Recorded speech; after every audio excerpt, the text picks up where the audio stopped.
Þá förum við í 6. dagskrárlið, starfsáætlun og stefnuræða nefnda 2017 fræðsluráð.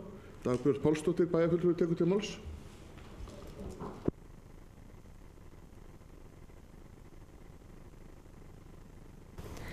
Í fræðsluráði sitja auk mín þau Dagný Þóra Baldursdóttir varaformaður, Sigurður Óli Magni Sigurðsson, Baldvin Valdimarsson, Áshildur Hlín Valtýsdóttir og Anna María Hjálmarsdóttir.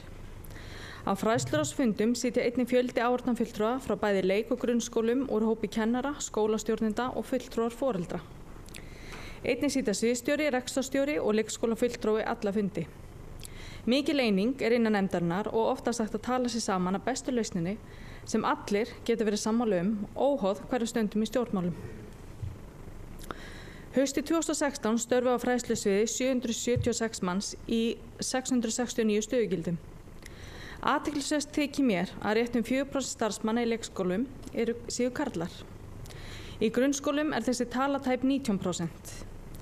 Einnig eftirtektarvert að í tónlistarskólanum kynjaskiptingi frekar jöfn eða 55% karla á móti 45% kvenna. Ég velti fyrir mér hvort að sum sérsvið kvennara séu karllægari en önnur. Eru til dæmis íþróttakennarar eða stærðfræðikennarar frekar karlar en konur. Erum við komin á þann stað að þurfa að fara í sértækar aðgerðir til að auka hlutfall karlmanna í leik- og grunnskólum, eins og reynt hefur verið annars staðar. Það er þá spurning hvort þessar upplýsingar þurfi ekki verið til stað þegar kemur að kynjaðri fjárhagsáætlanagerð. Nám ekki bara ábyrgð skólana, heldur foreldrana líka. Allir foreldrar vilja sjá börn sín eflast og þroskast á sem besta mögulega hátt og nám mjög persónubundið fyrirbæri. Tilhneiging síðustu ára hefur verið að færa ábyrgðina alfarið á hendur skólana. Menntun fjárfesting hvers og eins samfélags og við vitum að það dýrt að reka öflugt menntakerfi. Vissulega vilji yfirvalda til þess að halda út í öflugu leik- og grunnskólakerfi skýr og má þá vitna til dæmis í lög leikskóla, lög grunnskóla, nýjar aðalnámskrár og enn fleiri stefnuplögg. Þarna þó nauðsynlegt að fjármunir og önnur úrræði fylgi þessum háleitu markmiðum svo hægt sé að framfylgja þeim. Ég held að óhætt sé að segja að Akureyrarbær geti státað sig af góðum rekstri skólana í sveitarfélaginu. Ég vil nota tækifærið og þakka skólastjórnendum fyrir gott utanumhald og almenna útsjónarsemi í rekstri. Krafan stöðu og skólaþróun kostar auðvitað fjármuni og því skiptir máli að velta fyrir sér hvernig fjármunirnir eru nýttir. Allir skólastjórnendur hafa tekið þátt í lærdóm samfélagsvinnu þar sem markmiðið að aðrir stjórnendur læri hverjir af öðrum, miðli reynslu og deili þekkingu. Í vetur hefur gerð áhugaverð tilraun sem að veita stjórnendum í leik- og grunnskólum markþjálfun í litlum hópum. Þetta hefur gefist vel og nú að ljúka fyrstu kynningu á hugmyndafræði markþjálfunar til deildarstjóra leik- og grunnskóla. En með markþjálfun verið að styðja við einstaklinginn í að nýta betur eigin styrkleika og gera sér betur grein fyrir þeim væntingum sem hann hefur til sjálfsins og annara. Markþjálfun uppbyggjandi aðferð sem mikill áhugi á að nýta betur í skólastarfinu. Á vormannum mun líta dagsins ljós ný læsistefna fyrir leik- og grunnskóla sem afrakstur þessara lærdóms samfélagsvinnu undanfarin misseri. Gaman að segja frá því hversu mikil drifkraftur og frumkvæði hjá starfsfólki í leik- og grunnskólum hér á Akureyri. Þegar horft til þess til dæmis hversu mikið fjármagn þeir hafa sótt til að styrkja skólastarfið. Þetta styrkir úr sprotasjóði og norrænum og evrópskum sjóðum og jafnvel fleiri. Til að gefa mynd af hversu miklu fjármuni þetta þá skiptu styrki til leik- og grunnskóla árunum 2013 til 2017 20 milljóna þar sem stjórnendur, kennarar og aðrir starfsmenn skólana höfðu frumkvæði að sækjast eftir. Helstu verkefni ársins 2017 vinna í stefnumótun í kjölfar stjórnsýslubreytinga, vinna nýrri og endurskoðaðri skólastefnu, undirbúa leikskólabyggingu við Glerárskóla og jafnframt lagfæringu á núverandi húsnæði, fylgja eftir almennu viðhaldi skólahúsnæðis og skólalóða, vinna að skólaþróun, vinna að endur- og símenntun, auka tæknivæðingu í skólum og að dvöl 5 ára barn í leikskóla ljúki við sumarlokun og foreldrar sem það kjósa geta fengið áframhaldandi þjónustu innan grunnskólas fram að hefðbundinni skólabyrjun. Fyrst vil ég nefna varðandi stefnumótun í kjölfar stjórnsýslubreytinga. Í apríl framundan stefnumótunarvinna á skrifstofu fræðslusviðs ásamt miðstöð skólaþróunar, leik- og grunnskólastjórnendum og tónlistarskóla til að greina enn frekar þjónustuþörf við skólana og hvað þarf að gera betur. Á árinu er áætlunin að byrja vinnuna nýri skólastefnu og eru fyrstu kortleggingarnar af þeirri vinnu farnar af stað. Stefnan verður unnin með áherslu á barnið og þarfir þess. Nauðsynlegt er að fara í það verkefni þar sem nú gildandi stefna er orðin 11 ára gömul. Á rúmum áratug hefur ýmislegt breyst í umgjörð skóla. Ný leik- og grunnskólalög, ný aðalnámskrá beggja skólastiga, nýja reglugerðir eitt og annað sem tengir skólakerfinu. Sú stefna sem nú er í gildi er mjög metnaðarfull og flott og margt í henni sem á enn við í dag, þó svo margt í henni þurfi að endurskoða.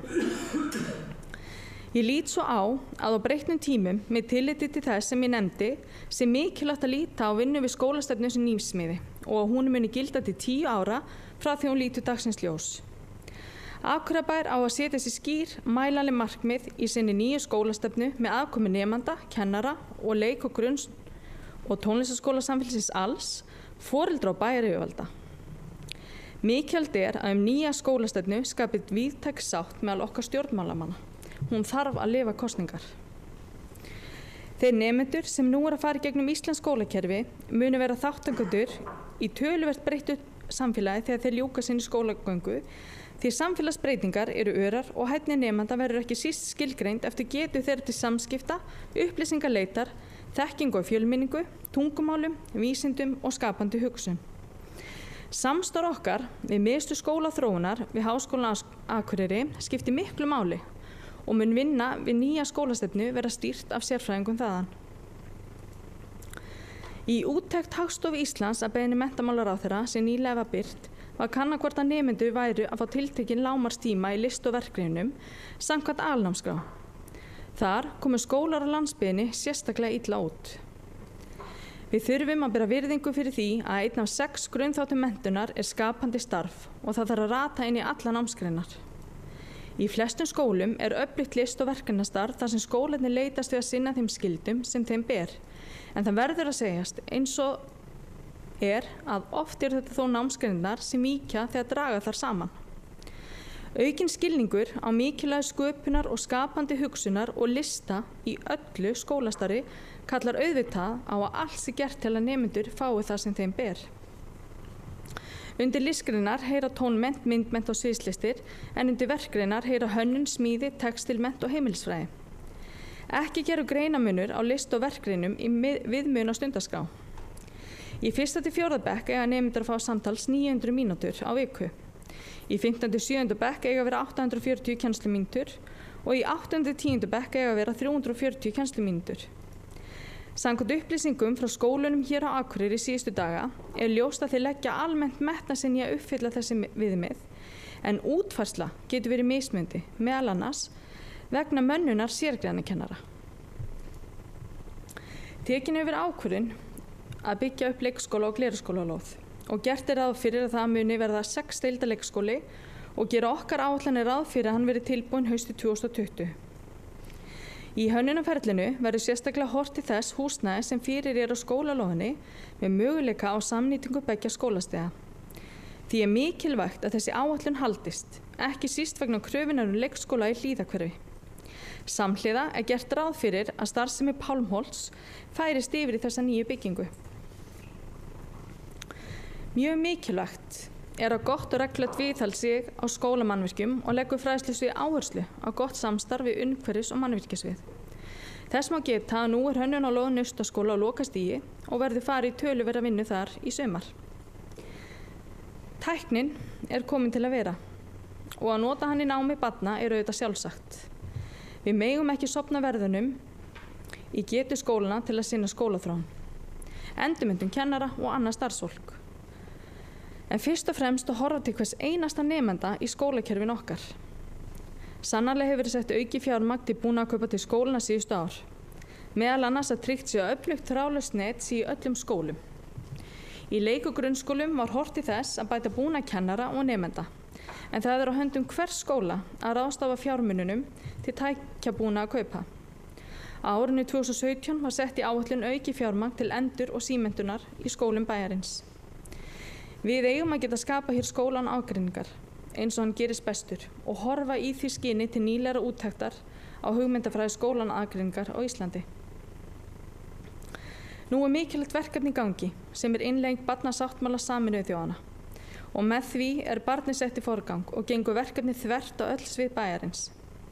Þetta spennandi verkefni og ég stolt fyrir hönd mín sveitafélags að hafa verið það fyrsta á landinu til að stefna að því að verða fyrsta barnvæna sveitafélagið.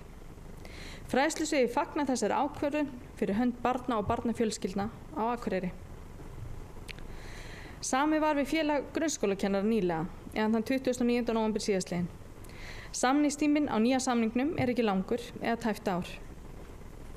Fræðsluráð hefur nú þegar brugðist við bókun í kjarasamningnum og ráðið verkefnastjóra til að vinna með kennurum að aðgerðaáætlun bókun. Sú vinna gengur vel og verður umbótaáætlun fyrir hvern skóla tilbúin í vor eins og áætlanir gera ráð fyrir. Sú gleðilega staða nú uppi að nýjustu áætlanir að grunnskóla nemendum í lok núverandi skólaárs séu það bil 40 fleiri nemendur en fyrir áætlanir gerðu ráð fyrir. Áætlanir fræðsluráðs á nemendafjölda næstu ára gera ráð fyrir 2550 nemendum skólaárið 2024 til 2025. En það fækkun 135 nemendur frá núverandi skólaári. Í þeim tölum reiknað með að 5% nemenda í 9. bekk fari í framhaldsskóla. Þá ber sérstaklega vekja athygli á þeirri aukningu sem hefur orðið á sérkennslu þörf frá því að fyrir áætlun var gerð. Haustið 2017 stefnir í að þau börn sem hafa fengið greiningu eða þurfa sérstaka aðstoð 40 fleiri en gert var ráð fyrir. Dagforeldrar í dag 31 talsins og fjöldi barna hjá dagforeldrum 146. Nú í vor og sumar 4 dagforeldrar hætta, 2 komnir í starf og 2 umsóknir í vinnslu að gerast dagforeldri. Í síðustu dagforeldrakönnun sem gerð var 2015 kom fram að foreldrar eða 49% vilja frekar kjósa að vera með börn á leikskóla en í könnunni 2013 var hlutfallið mun hærra eða 65%. Plássin í leikskóla haustið 2017 981 rými. Þau voru 1026 árið 2016 en með góðu samstarfi við leikskólana þá hafa þeir verið að taka inn aðeins fleiri börn en vanalega til að bregðast þeim fjölda sem við erum í núna. Strax á næsta ári slakast verulega á þar sem fjöldamunur þess árgang sem fer út úr leikskólakerfinu og þess sem kemur inn rúmlega 50 börn. Megineinritun í leikskóla á vorin og á haustin. Árgangar misstórir og því geta verið sveiflur frá ári til árs í stöðugildaþörf. Spár fræðslusviðs frá hausti 2018 og eftirspurn eftir leikskólaplássum gera ráð fyrir 960 leikskólabörnum á ári fram til ársins 2023. En framboð á leikskólaplássum verður hins vegar rúmlega 980 pláss og því metið að við séum innan skekkjumarka. Í sumar verður svo nýbreytni að bjóða elstu börnunum frá leikskólanum að fara í svokallaðan skólaleik, sem þýðir að þau fara inn í sinn grunnskóla eftir sumarlokun þangað til að grunnskóli hefst. Foreldrum var gefinn kostur á að skrá börnin í skólaleik og nú 74% barna skráð í hann. Þetta spennandi samstarfsverkefni á milli skólastiga og vonandi jákvætt skref í aðlögun yngstu barna inn í 1. bekk. Á árunum 2013 var tekin ákvörðun að tekjur stæðu undir það bil 22% af brúttókostnaði við rekstur skólana og gjaldskrá vegna fæðistandi að minnstakosti undir hráefniskostnaði. Frá þessum tímapunkti hefur hlutfall foreldra farið minnkandi ár frá ári og í áætlun í dag fyrir árið 2017 18,4%. Þegar við horfum til framtíðar í leik- og grunnskólastarfi, þá myndi ég vilja sjá byggða upp leik- og grunnskólastarfsemi á sama reit þar sem við möguleika á því. Að vera með bæði skólastig og sama reit skapar hagræðingu í nýtingu fermetra, meðal annars í skólamötuneytum og fleiri svæðum innan og utanhús. Við höfum góða reynslu af þessi Naustaskóla og Naustatjörn. Með skólastefnunni væri hægt að setja sér markmið í leikskólahúsnæði til næstu 10 ára. En nauðsynlegt að móta sér skýr framtíðarsýn á þörfinni fyrir frekara leikskólahúsnæði. Áætlað að haustið 2020 verið komið leikskóli við Glerárskóla og eins og áður hefur nefnt sem myndi tengjast núverandi húsnæði Glerárskóla. Það þarf að skoða byggingu við Lundaskóla og þau jafnvel tengi byggingu við Lundasel. Og síðan spurningum uppbyggingu við Síðuskóla leikskóli hverfisins Króaból í leiguhúsnæði. Í tónlistskólanum öflugt og metnaðarfullt starf. nýlega náðu samningar tónlistarkennara en þá voru þeir búnir að vera samningslausir lengi. Haustið 2017 áætlar Fræðslusvið Akureyrarbæjar innleiðingu nýs og skemmtilegsverkefnis í öllum grunn- og leikskólum bæjarins. Er að ræða verkefni söngsalir í leik- og grunnskólum. Tónmenntakennsla hefur verið á skornum skammti langa hríð. Ekki síst þar sem erfitt hefur reynst að fá kennara í starfið og nú er komið að einungis að kenna tónmennt í 2 af 7 grunnskólum bæjarins. Tónlistarkennsla í leikskólum er einnig á skornum skammti og alfarið á ábyrgð leikskólakennara. Markmið þessa verkefnis er að auka tónlist í grunn- og leikskólum, styðja við ákvæði í aðalnámskrá grunnskóla list- og verkefnakennslu og auka sjálfstæði almennra kennara grunn- og leikskóla hvað miðlun tónlistar varðar. Brjóta upp skólastarf og auka samvinnu meðal grunnskólakennara og tengingar þeirra út í samfélagið. Samhliða verkefninu er markmið að rannsaka áhrif samsöngs og innleiðingu tónlistar og skólamenningu, líðan nemenda og árangur. Verkefni byggir á heimsóknum tónlistarkennara og tónlistarskólanum í grunnskólana 1 klukkustund einu sinni í viku fyrir 1. til 3. bekk og fyrir 4. til 7. bekk. Þar hittast nemendur skólans á sal og syngja saman undir stjórn menntaðs tónlistarkennara.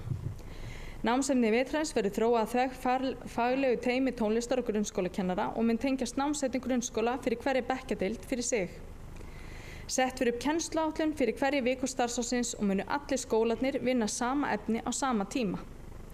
Gerða verða sérstakar upptöku til undirleiks í hljóðveri tónlistarskólans sem bekkjakennarar munu fá afhendar og munu síðan nota til að undirbúa nemendur sína fyrir þátttöku í söngsalnum. Kennarar tónlistarskólans munu halda sérstök námskeið fyrir bekkjakennara grunnskólana og gefa þeim tilsögn í framkomu og söng. Í lok annar mun tónlistarskólinn svo bjóða öllum nemendum í 1. til 7. bekk í Hof þar sem nemendum mun gefast kostur á því að syngja lögin saman við undirleik hljómsveitar á stóra sviðinu í Hamraborg. Á leikskólum verður samstarf unnið að fyrirmynd verkefnis sem þróað var á Tónskóla Sigursveins í samstarfi barnamenningarhátíð. Verkefni gengur út á að gera börnin meðvitaðri menningararfleifð sína og tengja saman tónlist, hreyfingu og ljóð. Kennarar tónlistarskólans munu eins og í grunnskólanum heimsækja alla leikskóla bæjarins vikulega og leiða þar söng. Námsefni vetrarins verður þematengt og verður fyrsta veturinn unnið með ljóð Kristjáns og Djúpalæk. Saman verður lög við ljóð Kristjáns og gerða meðlegsupptökur sem kennarar leikskóla munu geta unnið með veturinn. Í tengslum við dag leikskóla og dag tónlistarskólana í febrúar 2018 munu leikskólabörn fjölmenna í Hof þar sem hljómsveit nemenda tónlistarskólans mun leika útsetningu á lögunum og leikskólabörnin munu syngja með.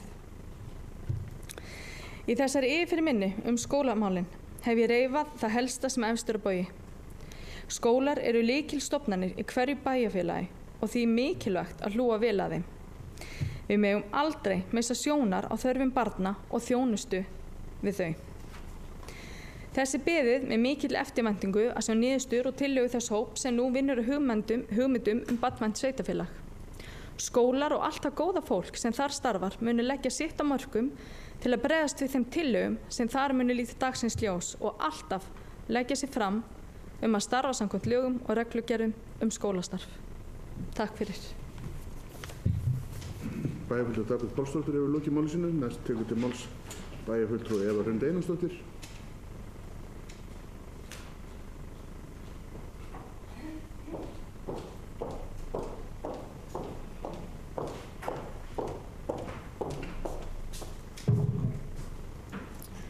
Forseti og ágætu bæjarfulltrúar. Ég vil byrja á því að þakka Dagbjörtu, formanni Fræðsluráðs, yfirferðina. Ég satt sjálf í skólanefnd fyrir part þessa kjörtímabils og mér fannst það afar lærdómsríkt. Ég held ég sé búin að heimsækja alla grunnskóla bæjarins á þessum tíma og flest alla leikskólana líka. Og ég dáist bara virkilega að því starfi sem starfsfólk þessara stofnana að sinna. Mér finnst þetta alveg til fyrirmyndar. Ég var sérstaklega hrifin af því starfi sem unnið í Hlíðaskóla. Ég var einnig mjög ánægð að sjá matarsóknarverkefni sem Glerárskóli fór af stað með á sínum tíma, fyrstur skóla á Norðurlöndunum. En þetta mikilvæga verkefni hefur síðan færst yfir á fleiri grunnskóla bæjarins. Eins var afar einstakt og gaman að sjá upplifun nefndarmanna þegar við fórum inn á leikskólan Hólmasól. En nefndarmenn voru agndofa yfir því hversu lítill hávaði var með að leikskóla væri að ræða og það var áberandi hvernig starfsmenn þar að nota aga á jákvæðan og uppbyggilegan hátt. En ég geti eflaust nefnt jákvæð dæmi hvern einasta skóla eða leikskóla sem ég heimsótti. En í núgildandi skólastefnu sem er komin á tíma, eins og formaður nefndi hér, er þar nefnt að í framtíðarsýn að skólar og Akureyrarbæjar verði fyrirmynd góðra skóla og ég held að í dag séu þeir bara það að mörgu leyti. En auðvitað eins og bæjarfulltrúi Guðmundur Baldvin kom inn á áðan, lengi má gera gott betra. En ég er rosalega ánægð með að heyra að loksins sé vinna við skólastefnuna að fara af stað.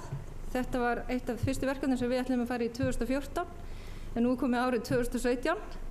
Þannig að þetta tekið sinn tíma en ég er pínur hrædd að örskipti formanna innan nefndarinnar sé að hafa áhrif á þetta verkefni meðal annars og jafnvel önnur mikilvæg verkefni.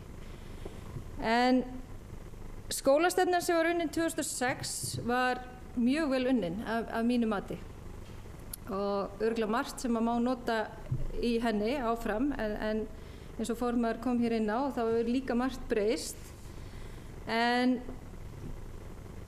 það sem mér fannst kannski vanta sérstaklega í hana það var það sem formaður kom með inn á og það er mælanleg og tímasett markmið. Mér finnst bara þegar við erum að setja okkur stefnur að það sé eitt af því sem að eigi alltaf að vera í okkar stefnu. En ég ætla að vona svo virkilega samt að við munum áfram halda inn í stefnunum að þessu valfrelsi foreldra, að foreldra ráði í hvaða skóla börnin þeirra fari. En svo geti ég nefnt mörg önnur atriði en ég ætla ekki að fara að telja það allt upp hér. Eins kemur reynda fram í stefnunni að leikskólanám sé í boði fyrir börn frá 18 mánaða að 6 ára aldri. Þar sem við erum að taka aðalega, við erum eiginlega bara að taka inn börn að hausti, þá er þetta svolítið erfið setning því að foreldrar út í bæ halda þá að þeir fái bara pláss eða eigi rétt á plássi á 18 mánaða afmælisdegi barnsins. Annarkvort þurfum við að breyta þessu í stefnunni eða þá koma til móts við þessa foreldra. Annarkvort þurfum við bara að setja það fram þannig að þeir séu bara að greiða þá meðan að það er svo mikill munur á dagforeldrum og leikskólagjöldum að þeir séu þá bara að greiða það sama og barnið þeirra væri komið inn á leikskóla. Allavega finnst mér þá það að við þurfum að skoða það að hafa þá kannski þá bara annir í leikskólanum eins og í skólanum og taka inn börn á hausti og í janúar jafnvel til þess að stytta þetta tíma og til að koma til móts við þessa foreldra. Eins var í stefnunni að leita sér leiða til að skapa samfellu í skóla og frístundastarfi nemenda. Mér langar bara að taka hér fram að ég er rosalega ánægð með það verkefni sem að KA hefur verið með að koma grunnskólabörnum á íþróttasvæði Bogann innan í rauninni strax í framhaldi af skóladeginum. Eins veit ég að sundæfingar eru oft stílaðar inn á það að vera í beinu framhaldi hjá þessum yngstu, allavega beinu framhaldi af skólanum. En ég heldur þurfum að gera enn betur í þessu. Ég veit að þetta er endalaust verkefni og við hefur verið erfitt að koma betur á en mér langar bara að taka þetta fram sérstaklega að því að það er svo frábært þegar svona kemur að frumkvæði íþróttafélagana sjálf. Og þá finnst mér líka bærinni að taka þátt í því þegar þau sýna þetta frumkvæði. Þá er það áhugamáli mitt, sumarlokanir leikskóla. Ég ætla ekki að fara að tala um ágæti þess að við þurfum að breyta þessu því ég veit að allir bæjarfulltrúar hér inni eru mér sama máli með að þær umræður sem hafa átt sér stað síðustu árin síðan við komum hér. En formaður bæjarráðs tilkynnti hér með popp og prakt og fundi sem ég var á að aðgerðahópurinn sem starfaði á síðasta ári hefði ákveðið að það ætti sérstaklega að skoða varðandi sumarlokanir leikskóla með það í huga að hætta með þær eða draga úr þeim. Ég heyri ekki á ræðu formanns fræðsluráðs að það sé verkefni sem sé á döfinni á næsta ári. Ég langar þá að spyrja af hverju ekki og af hverju er þið ekki verið að fara eftir því sem aðgerðahópurinn lagði fram. Mér fannst formaður skauta ansi léttvægt yfir verk og list greinarnar. Formaður talar að skólarnir leggi almennt metnað sinn í að uppfylla þessi skilyrði. Við sjálfstæðismenn lögðum áherslu á í okkar stefnu á sínum tíma að þetta væri mál sem við vildum setja á oddinn. Mér langar því að fá upplýsingar bara hvaða skólar eru ekki að uppfylla þessi viðmið og erum við með markmið að bæta úr þessu. Því ég bara á því að þessar greinar séu okkur afskaplega mikilvægar og þannig að mér langar að fá upplýsingar um því. Viðhald skólabygginga. Þegar ég var allar í nefndinni þá virtist þessum hlut að vera frekar ábótavant, þannig en í síðustu fjárhagsáætlun voru reyndar komin nokkur atriði inn sem ég var mjög ánægð með að sjá. En þegar við vorum að vinna í okkar stefnu á sínum tíma þá var þetta stórt atriði, þetta með viðhald og búnað í rauninni sem ætti að vera til staðar í grunnskólum. Mér langar því að vita hvort það sé til staðar eða allan að mæla til þess að það sé gerð bara samþykkt skilgreining á því bara hver grunnbúnaður skóla og leikskóla. Þannig að það sé bara tryggt að það sé nokkuð sambærileg aðstaða fyrir börn í hvaða skóla sem þau eru í bænum. Skólaleikur, ég afskaplega ánægð með að það verkefni sé að komast í framkvæmd. Ég hef alltaf talað mjög jákvætt fyrir því verkefni og ég er bara mjög spennt að sjá hvernig það mun takast og bara rosalega ánægð að sjá að 74% foreldra ætla að taka þátt með sín börn. Ég hef líka verið á því að auka þurfi samvinnu á milli skólastiga með það markmið að draga úr brottfalli nemenda. Því langar mig bara að spyrja hvort að formaður viti hvert brottfalli sé í dag og hvort það sé einhver markmið með eða einhver verkefni í gangi með því að draga úr brottfalli. Síðan það tónlistarskólinn. Við verðum að taka fram að ég held að við séum hér öll inni afskaplega ánægð með að það sé búið að semja við tónlistarskólakennara. Ég tel að það sé mjög gott starf unni í tónlistarskólum hérna og hef fengið aðeins að kynnast því þar sem ég sit í stjórn Sinfóníunnar og ég held líka með þeim umsvifum sem hefur aukist hjá Sinfóníunni bæði í tónleikahaldi og þessum upptökuverkefnum sem að virðast fara sívaxandi núna og einstakt hérna á landsvísu að við séum með upptökuverð þar sem Sinfóníuhljómsveit getur spilað inn á, þannig erum við að fá erlent fjármagn. Ég held að þetta muni hjálpa okkur í því, eða langtíma áhrifin verið þegar við munum laða áfram að okkur góða kennara að skólanum, bæði innlenda og erlenda. Þannig ég held að þetta samstarf tónlistarskólann og Sinfóníu líka ætti jafnvel að aukast og verða meira og jafnvel að við munum kannski sjá í framtíðinni að með vonandi auknum verkefnum að kennara verði í hlutastarfi í tónlistarkennslunni og hlutastarfi kannski vinna í svona upptökuverkefnum eða hjá Sinfóníunni. Í greinargerð skóladeildar með fjárhagsáætlun kemur fram að 53% fleiri grunnskólabörn séu með einhvers konar greiningar í áætlun 2017 með við 2010. 53%. Þetta eru rosalega tölur. 37,8% aukning hefur verið á leikskólabörnum sem þurfa sérkennslu á sama tíma. Bara þessi þróun mér bara virkilegt áhyggjuefni. Við þurfum og verðum að fara að komast að rót vandans og stemma stigu við þessari þróun. Ég ekki með lausnina hér en mér langaði bara að segja ykkur frá því. Ég hef aðeins verið að detta niður á sjónvarpsþætti og greinar á vefnum með hversu góð áhrif núvitund og jóga að hafa á grunnskólabörn og þá sérstaklega börn með ákveðin agavandamál. Ákveðin tilraunaverkefni verið að sýna þetta sem jafnvel að hafa áhrif á námsárangur. Ég hef ekki stundað jóga sjálf eða ekki mikið í núvitund en þannig ég ekki að tala út frá einn reynslu og ekki að reyna að koma sér inn út frá þeirri samfæringu en þetta hefur vakið bara forvitni mína og ég veit að Giljaskóli hefur verið eitthvað að nota þetta hjá sér þannig að mér langar bara að spyrja hvort að formaður viti hvernig til hafi tekist og hvort að þetta sé eitthvað sem við ættum að skoða í meira mæli heldur en nú hefur verið gert. En ég held að ekki fari fram hjá neinum að líðan barna þáttur sem maður heyrir tala mun meira í skólasamfélaginu heldur en áður. Ég hef nú að tala fyrir því í þessari pontu ásamt bæjarfulltrúa Sóleyju Björk að mér finnst við eigum að horfa til þess að koma með sálfræðinga inn í skólana sjálfa. Ég hefði allan að vilja greina þann kostnað og jafnvel kanna hvort að heilbrigðisráðherra væri til í að koma með Akureybæ í tilraunaverkefni með hvort þetta geti haft áhrif á og dregið úr vanlíðan ungs fólks og dregið úr brottfalli og jafnvel kostnaði til lengri tíma litið. En það eru náttúrulega örugglega ýmsir þættir sem að hafa áhrif á líðan barna.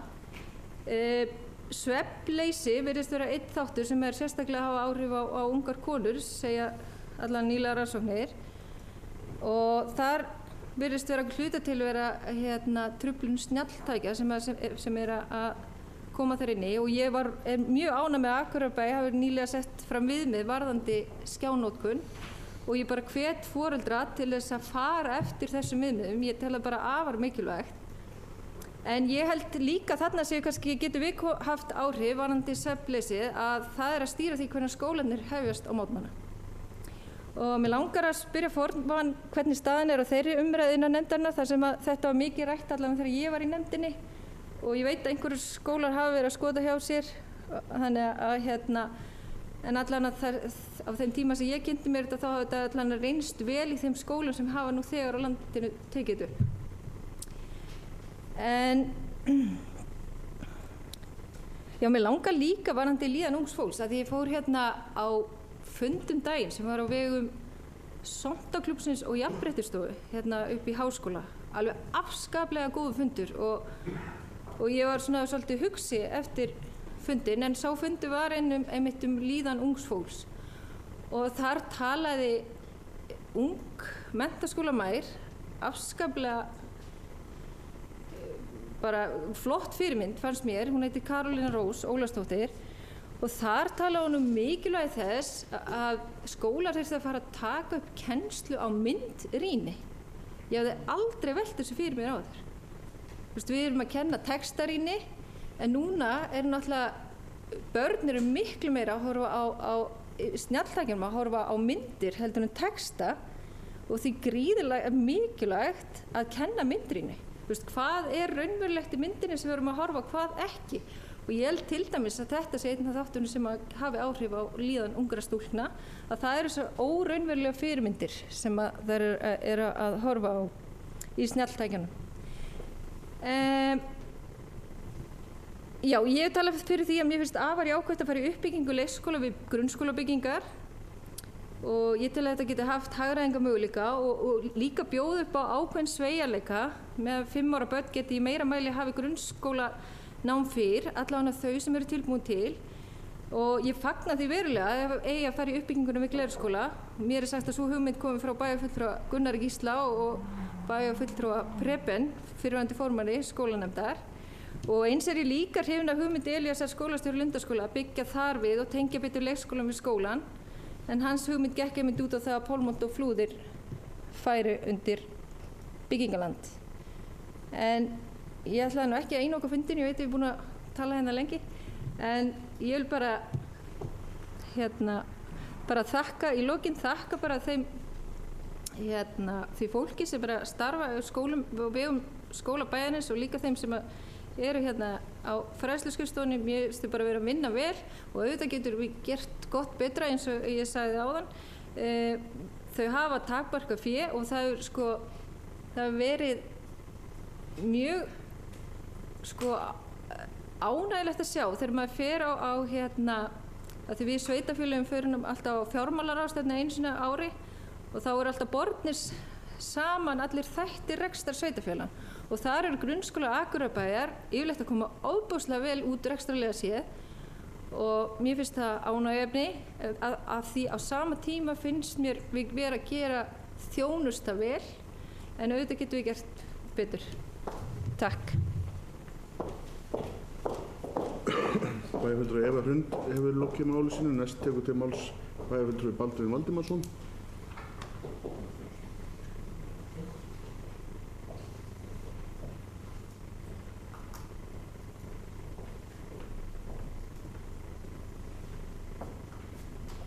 Forseti, þá getur bæjarfulltrúar. Ég Ég lofaði að tala styttra heldur en Eva Hrund. En eins og hún þá vil ég byrja að þakka bæjarfulltrúa Dagbjörtu Pálsdóttir sem jafnframt formaði fræðsluráðs fyrir stefnuræðina. Hún sýnir glöggt hinn viðamikla málaflokk sem fræðslumálin eru og skólar eru jú svo sannarlega lykil stofnanir í bæjarfélaginu. Sá sem hér stendur var settur í þessa djúpu lög síðustu áramót þegar hann tók sæti í fræðsluráði.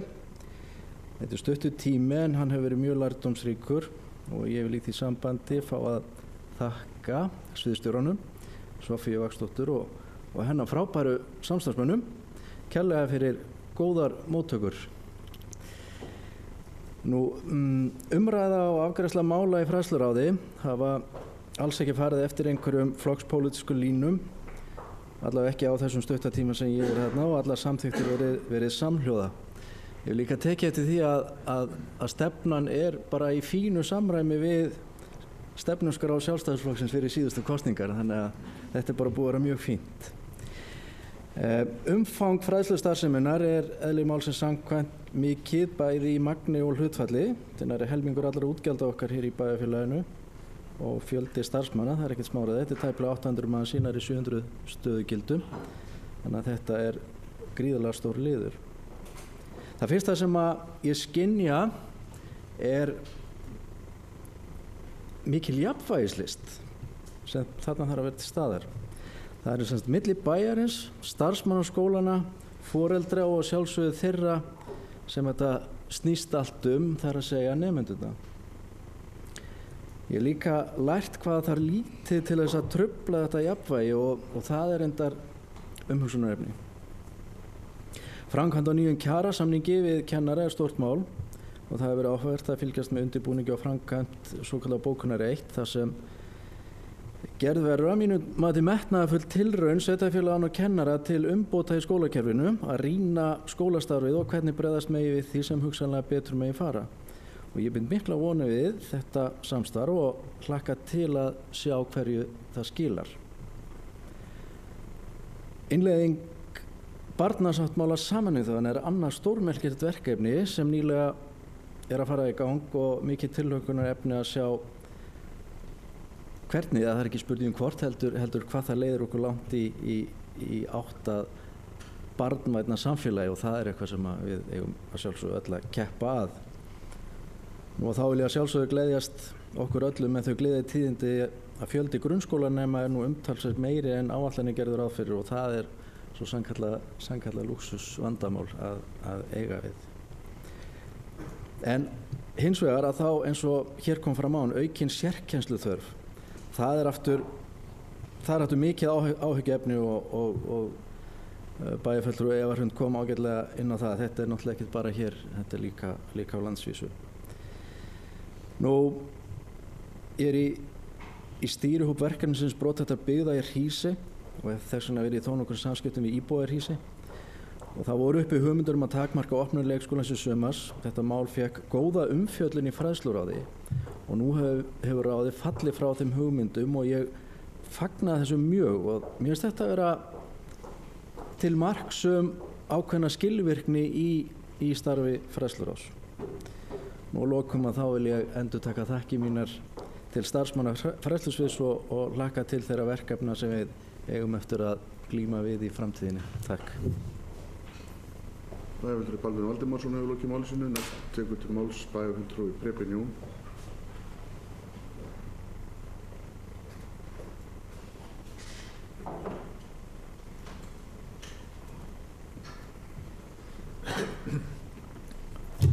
Forseti, bæjarstjóri, bæjarfulltrúar. Ég byrja á að þakka bæjarfulltrúa Dagbjörtu fyrir yfirferðina. Mér finnst alltaf svo voðalega gaman við að ræða skólamál. Það bara svona með skólamál að þau eru svona eins og snjómokstur. Það hafa allir vita á því. Það hafa allir skoðað á skólamálum. Ég mun fara víða völl. Ég mun sannarlega lengja þennan fund.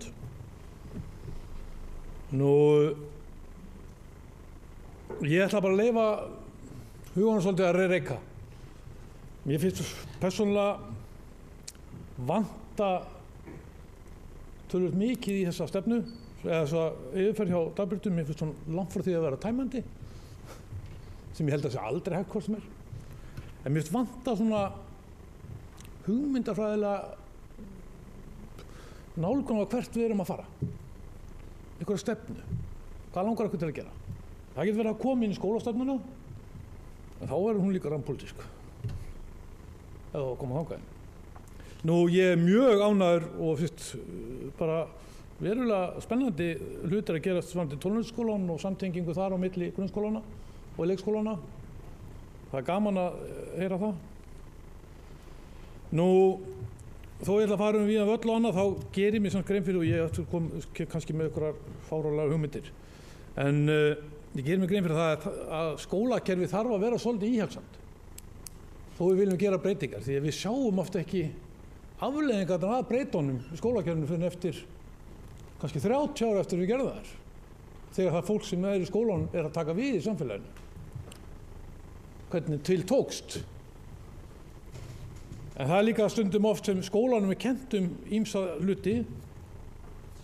En eins og oft hefur nú verið bent á að þá eru krakkarnir nú ekki nema cirka 3 tíma á dag, tæplega, í skólanum ef allir dagar ársins eru teldi með. Restin eru þeir eitthvað annars staðar. Heima hjá sér, sofandi, foreldrunum. Þannig að það er oft erfitt að kenna skólanum oft þegar ekki nema 3 klukkustundir meðaltal á dag að við setjum í það samhengi. Nú, ég er í starfshópum framtíð Glerárskóla og leikskólans þar. Hefur verið í þeim starfshópum frá upphafi og afskaplega ánægjulegt að fá loksins boð á fund í síðustu viku þegar eiginlega allar ákvarðanir virðist vera búnar að ákveða eða svona fyrir. Þannig þið hefðu getað gert betur þarna. Það er alveg klárt. Nú, ég velti fyrir mig oft geðheilbrigði og hvað áhrif það er sem hvað umhverfi við erum að setja krakkar okkar í. Ég hef talað það inn í skólanefndinni á sínum tíma að einelti og hvenær eru verstu stundir barnsins. Hvar ertu berskjaldaðastur? Ég held að sé erfiðasta stund hjá hverju barni og hverjum einstaklingi, það er að standa allsber fyrir framan alla hina krakkana. Þegar þú ert í einhverju þroskaskeiði. Og ég skil það ekki í dag, ennþá í dag, af hverju við erum með skyldusund á unglingastigi ef þú hefur náð einhver ákveðin færni. Af hverju er verið að setja börnin í þá stöðu á unglingastigi í misjafna staði á þroska, bæði stelpur og strákar, að skylda þau að standa allsber fyrir framan alla hina nemendur. Við hefum að hætta þessu strax. Ég nötra það þegar ég hugsa til þess. Ég ætla ekki að fara að tala eigin reynslu og sögur þar alveg lútandi, en ég þekki margar og það eru ekki fallegar. Þannig að þetta þurfum við að taka, þó að standa í aðalnámskrá, þá getum við líka sagt þeir nei takk, við viljum þetta ekki. Nú, geðheilbrigði er sjálfsagt eitt stærsta áskorunarverkefni sem við erum að horfast við augu við í náinni framtíð á krökkum. Við sem erum að taka ákvarðanir um framtíðin og hvernig á að vinna með þetta, við þekkjum ekki það umhverfi að lifa í 2 heimum. Krakkar í dag þeir lifa í 2 heimum. Þau eru annarslega í veraldlega heiminum og svo í netheimum. Og við erum að leysa þetta og við höfum ekki hugmyndu það. Það var svolítið áhugavert að þegar við vorum að tala við ungmenni og kringum alþingiskosningarnar og spyrja hvað var svona aðal mál ungmenna í dag, hvað finnst þeir þetta að leysa? Og við vorum alveg samfærið að það var í húsnæðismáli. Þau sögðu að aðalmáli væri geðheilbrigðismáli. Þeim liði illa. Þau kynni ekki að tala við hvort annað. Við hafa engan að tala við. Kannski þurfum við eitthvað að breyta kennslahefnum til að hjálpa þeim á þennan hátt. Og þar fannst mér mjög spennandi hugmyndindar með jóga og núvitundina og svona vera svolítið meðvitaður sjálfan sig, tilfinningar sínar og hvernig maður koma því frá sér. Ég get talað þetta í fleiri klukkutíma.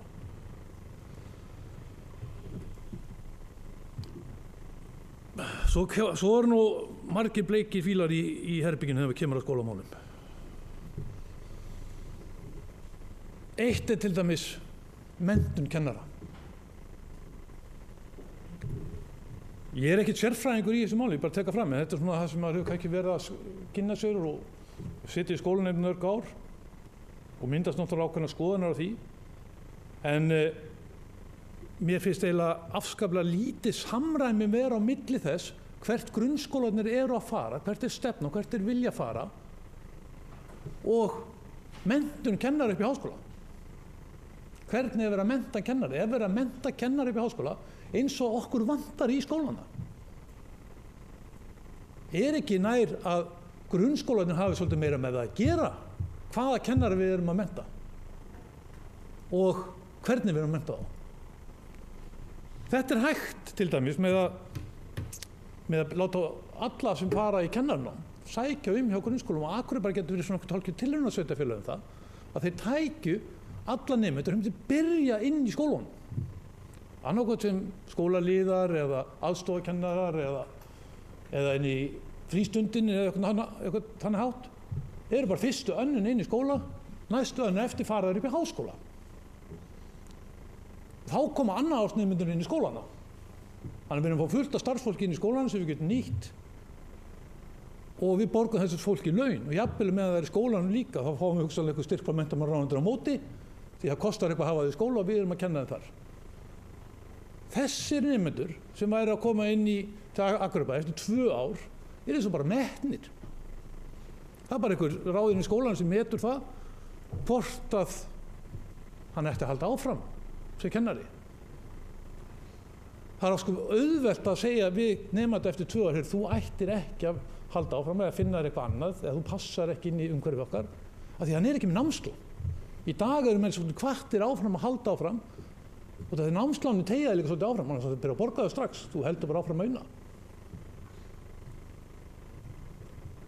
Það má alveg fara að taka svona umræðu, taka upp og fara að skoða hvort við getum gert þetta. Það er helling af ljónum í vegi, ég veit það.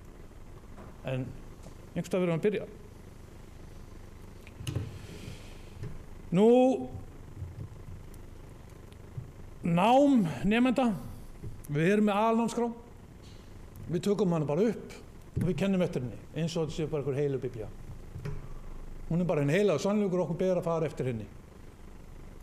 En við þurfum líka kannski að hafa einhver hugmyndafræði og kannski segir við viljum kannski gera öðruvísi og reyna að fá það til að breyta því.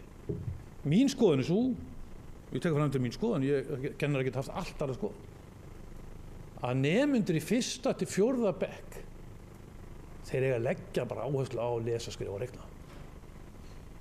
Nemandi sem eru ólæs og fara að taka þátt í eða fara inn að læra landafræði og samfélagsfræði, þungt efni, þunga bækur, hefur ekkert með það að gera. Hann endar að því að vera standa í verkefnum sem hann ræður ekki við og það getur ímyndað hvenær hann flosnar upp á skóla. Það verður endalaust svona ákvarðanir, alltaf í verkefnum sem hann ræður ekki við. Lesa, skrifa, reikna fyrstu 3 árin og vera aðalmál og menn eiga bara að gera það. Þá vil ég kannski sjá frekar minna verk og listgreina á þessum tíma því þetta var aðalatriði og hugsaðlega bæta við list og verkgreina námi seinna. Þau eru raunverulega hefur sína á það hvað ég er að nýta mér þetta list og verknám áfram. Ég kann meira með að fara að skilja það. En það eru sérfræðingar þarna. Ég veit að ég er að fara hún að hálan í það. Nú, það voru samræmd próf núna í 9. bekk. Fólk misánægt með það. Ég held að þetta sé svona, og menn ég bara tala beint út. Að mín skoðun með sé bara að undirbúa það að stytta grunnskólanum 1 ár. Það verður að setja samræmd próf í 9. bekk til að undirbúa það að krakkar sem eru í 9. bekk fari upp í framhaldsskólana. Og þá myndast nú heldur betur rými í skólanum fyrir 5 ára börnin. Þýskaland, Holland og fleiri lönd, þau eru með skólaskyldu frá 4 ára aldri til 18 ára aldurs. Þá erum við búin með stúdspróf. Hjá okkur erum við búin með stúdspróf á miðju skeinu þegar við verðum alltaf sjálfráða. Foreldrar hætta að fylgjast með síðust árið eða síðust 2 árin. Þeir eru ekki raunverulega að fara að fylgjast með og hjálpa á aðstofa. Það getur verið spennandi að fara að hugsa þetta. Eigum við ekki að vera fyrir til eða reyna að taka þetta fastari tökum. Við erum bara að hugsa að byggja leikskóla, 1 eða 2. Þurfum við þess.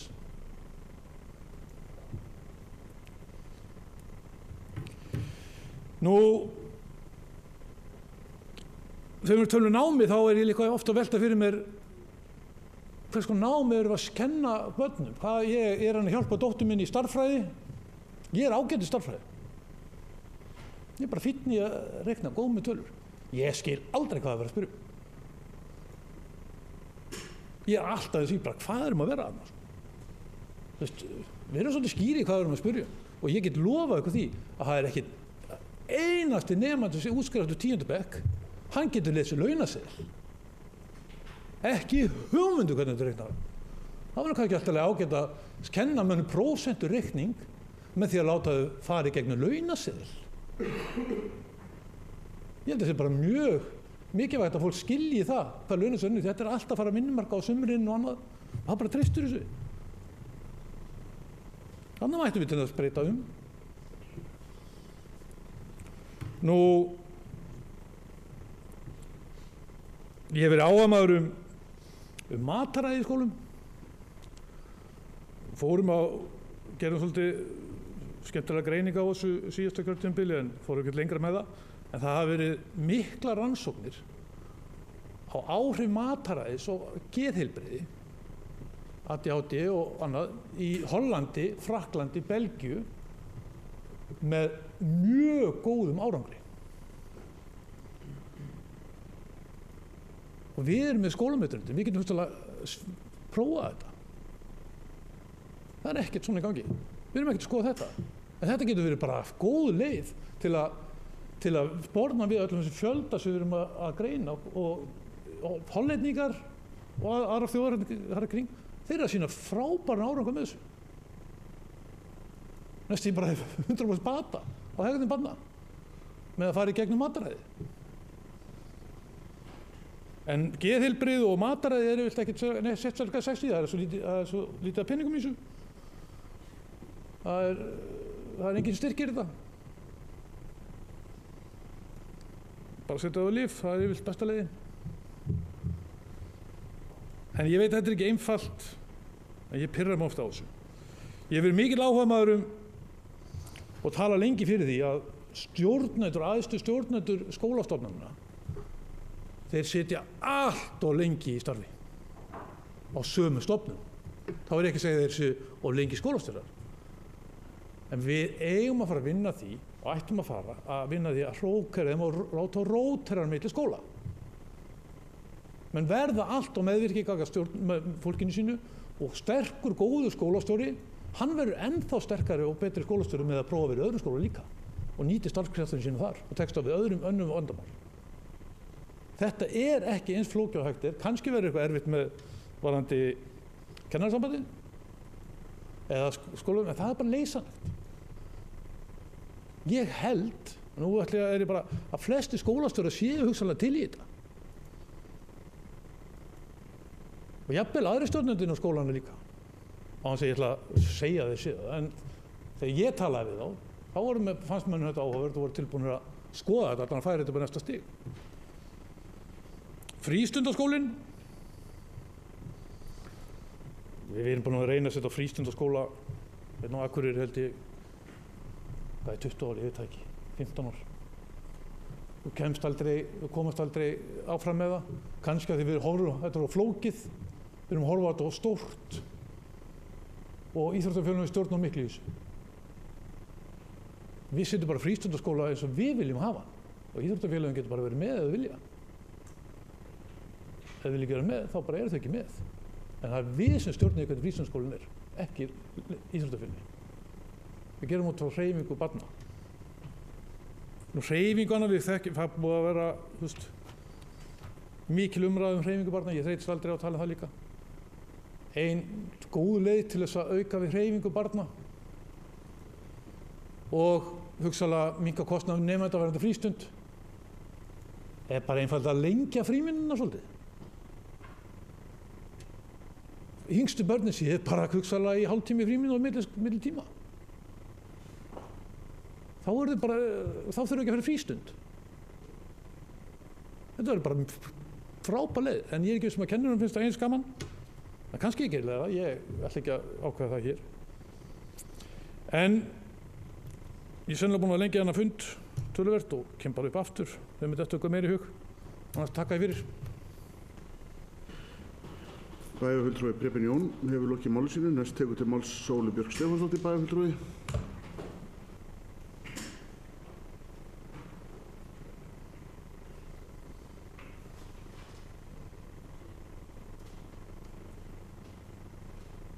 Forseti, ágætu bæjarfulltrúar. Ég ætla ekki að fara víðan völl. Ég ætla að vera ótrúlega fókuseruð í þessari umræðu. En ég ætla að taka hana dálítið annað heldur en hefur hér verið gert. Ég ætla samt að byrja á því aðeins að blanda mér inn í umræðuna. Ég ætla að byrja á því að taka undir mikilvægi verkfræðilistgreina og við verðum bara að líta það alvarlegum augum og bara hvað skólarnir okkar eru að gera í því. Sama með greiningarnar og bara fullkomlega sammála bæjarfulltrúa Evu að við verðum að fara að komast að kjarnanum, hvert er vandamálið. Á sama tíma, þú veist, mér finnst við þurfum að fara svolítið í samhengið og mér finnst pínlítið skrítið, eða kannski ekkert skrítið, en ég ætla bara svona að benda á að hugsanlega þurfum að hugsa það öðruvísi, að ætla að efla geðheilbrigði og finnast geðheilbrigði í skólunum og velja hann og mikilvægt. Á sama tíma og maður er ótrúlega ánægður með hversu vel grunnskólarnir koma út rekstrarlega séð. Ég ætla bara að halda því fram að þetta tvennt fara ekki alltaf saman. Ég ætla bara að halda því fram að núvitund og skilvirkni fara ekkert endilega vel saman. Að mataræði og geðheilbrigði gæti verið mjög tengt, en geðheilbrigði og rekstur mötuneyti sé líka tengt. Og við eigum að tala um þessa hluti í samhengi. Að tala ekki annars vegar betri líðan og hins vegar endilega hagkvæmari rekstur. Ég vildi bara einhvern veginn tengja þetta. En síðan ætla ég að fara að tala um það sem ég langaði til að tala um. Og það er ég vil segja að bæjarfulltrúi Dagbjört, hún tala um skólastefnuna og ég hlakka rosa til þegar við förum að vinna nýja skólastefnu. Og talar að það sé mikilvægt að víðtæk sátt náist skólastefnuna. Ég er bara hjartanlega ósammála því. Ég tel bara ekkert mikilvægt að víðtæk sátt náist skólastefnuna vegna þess að þegar það er svona mikil víðtæk sátt, þá er það kannski vegna þess að við erum ekki að gera neinum breytingar. Við erum ekki að stinga upp á einhverjum hlutum, við erum ekki að hafa sterkar skoðanir, þá erum við bara einhvern veginn að malla. En þú veist, kannski getum við bara verið ótrúlega róttæk og umbótasinnuð en í mikilli sátt, en mér finnst það svona ekki alveg aðalatriðið, sáttin sé ekki aðalatriðið. Við höfum náttúrulega eins og búið að koma inn á, ætlum að vera fyrsta barnvæna samfélagið. Sem er æðislegt. Og þá hljótum við að velta fyrir okkur skýrslu UNICEF efnislega skort barna sem kom út í fyrra. Það sem kemur fram að rúmlega 9% barna líði efnislega skort hérna á landinu og það er 6.000 börn, rúmlega 6.000 börn og þar af séu tæplega 1600 börn sem líði verulega skort. Börn yngstu foreldrana eru rúmlega 3 sinnum líklegri til að búa við skort en önnur börn. Búseta barna, samkvæmt þessu, þá er mestur skortur mælist meðal barna í stærri bæjum. Það er Akureyri og hinir stóru bæir, en við erum þar. 11,2% barna teljast þar líða skort. Og þá langar mig að færa umræðuna yfir í gjaldfrjálsan leikskóla sem hljómar, veit ég, í hugum margra eins og fáránleg hugmynd. Örugglega jafn fáránleg og hljómaði í augum kannski bæjarfulltrúa 1930 muniði sem ég var að tala við einhverjum daginn þegar Elísabet Eiríksdóttir vildi stofna barnaleikskóla á sumrin. Mér langar bara sko að biðja ykkur að vísa þessu ekki á bug af því að þetta sé svo dýrt. Af því að það er þannig að þetta nú þegar dýrt, þetta bara dýrt fyrir suma. Þetta dýrt fyrir þá, og ég ætla bara að segja þær, að þetta mjög kynjapólitískt mál vegna þess að konur með lægri laun heldur en karlar. Konur taka að jafnaði árið 2013 179 dagi fæðingarorlof en karlar 81. Konur að jafnaði lengur út af vinnumarkað en karlar vegna fæðingar barnar. Kona sem með 300.000 krónur í heildarlaun á mánuði fær útborgað 235 krónur, hún greiðir dagforeldrunni 30.000 krónur eða eitthvað á Akureyri og við erum góð hérna á Akureyri. Við erum alveg að greiða niður helling á mánuði í dagforeldra. Leikskóla var ég, leikskóla. Ef að þessi kona taki ákvörðun að vera ekki með barnið sitt í dagvistun eða leikskóla, þá geti makinn hennar nota persónuafsláttinn hennar sem upp á í dag 53.000 krónur. Þessi manneskja geti spara sér af sínum 235.000 krónur sem hún fá útborgað. Hún ekki að fá nema, þarna tekur hún af strax 83.000 krónur, skiljiði mig. Þetta kostar bara svo mikið og eftir þess að með lægri laun þá vegur þessi kostnaður meira og það sem að þú orkan og tíminn sem þú eyðir í vinnunni, þú færð minna á tímann þegar þessir kostnaður veginu upp og það enda með því að fullt af fólki spara sér leikskólagjöldin í kerfi þar sem að leikskólinn viðurkennt sem fyrsta skólastigið.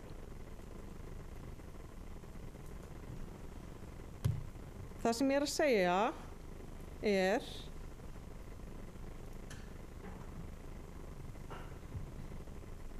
að þessi hugmynd gjaldfrjálsan leikskóla, hún getur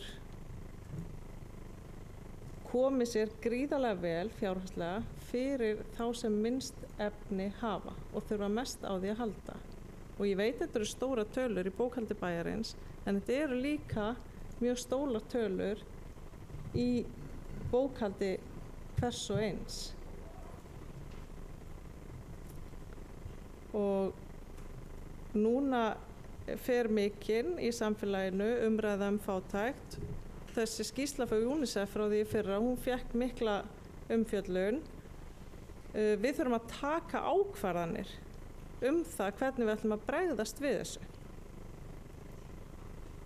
Ég vil segja ykkur að í helmingi, í skýrslu menntamálaráðuneytisins frá 2015 kemur fram að í helmingi þeirra 32 Evrópulanda sem samanburður náði til, þar var verið að bera saman skólakerfi, leikskóli gjaldfrjáls frá 3 ára aldri.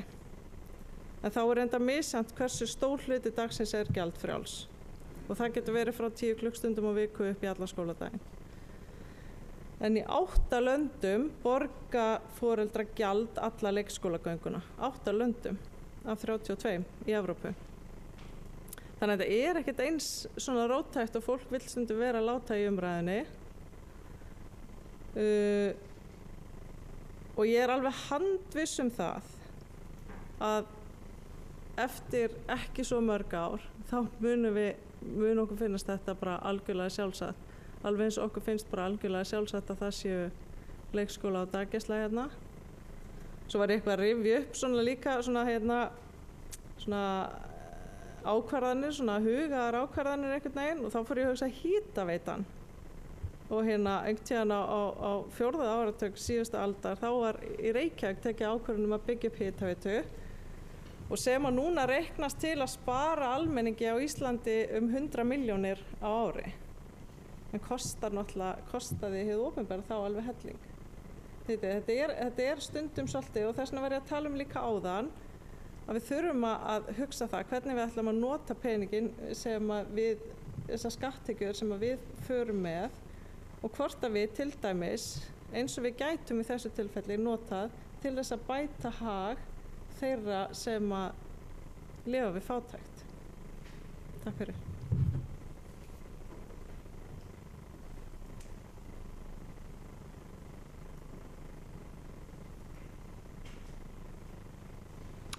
Bæjarfulltrúi Sóley Björk hefur lokið máli sínu. Næst tekur til máls bæjarfulltrúi Silja Dögg.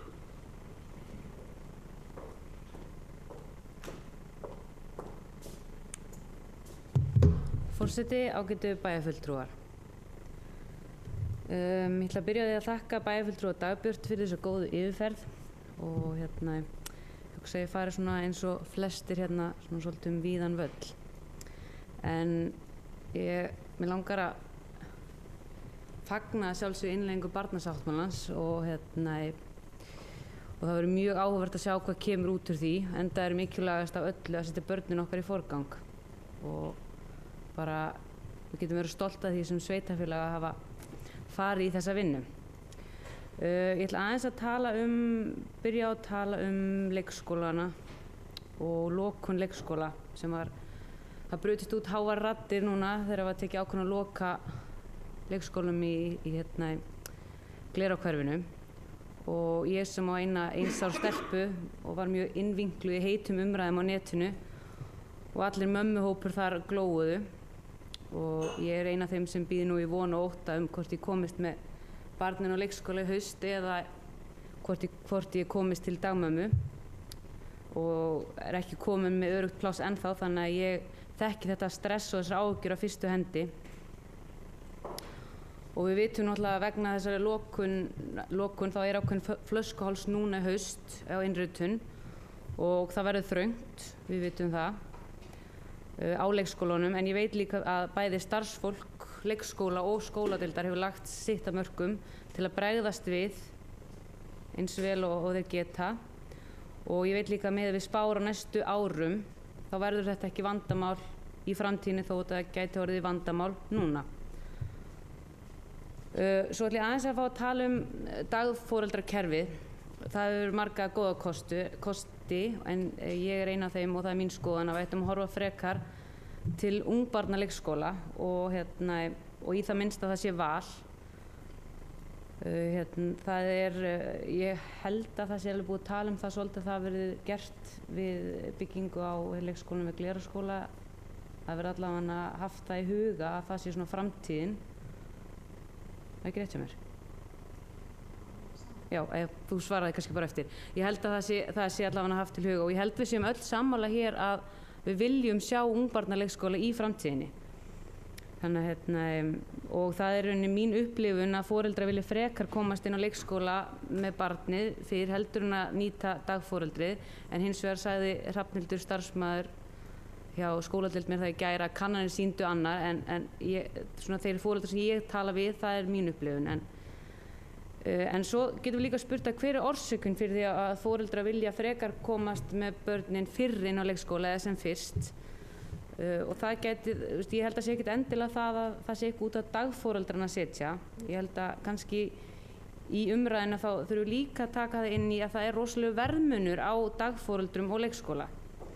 Það getur muna alltaf á 20.000 krónum á mánuði hvort sem þú ert að borga dagmömmu eða ef þú ert að borga leikskóla og ef þú kemst með barnið inn 1,5 árs og svo að næsti sem kemst 2,5 árs þá er það 240.000 krónur meira á því ári sem þú borgar fyrir dagforeldri og fyrir suma er þetta mjög hátt gjald og ég held að sé alveg upp í 60.000 á mánuði sem þú ert að borga á móti 35.000 kannski cirka fyrir náttúrulega eftir hvort út með 1 barn, 2 börn og þetta er svona margar breytur inn í.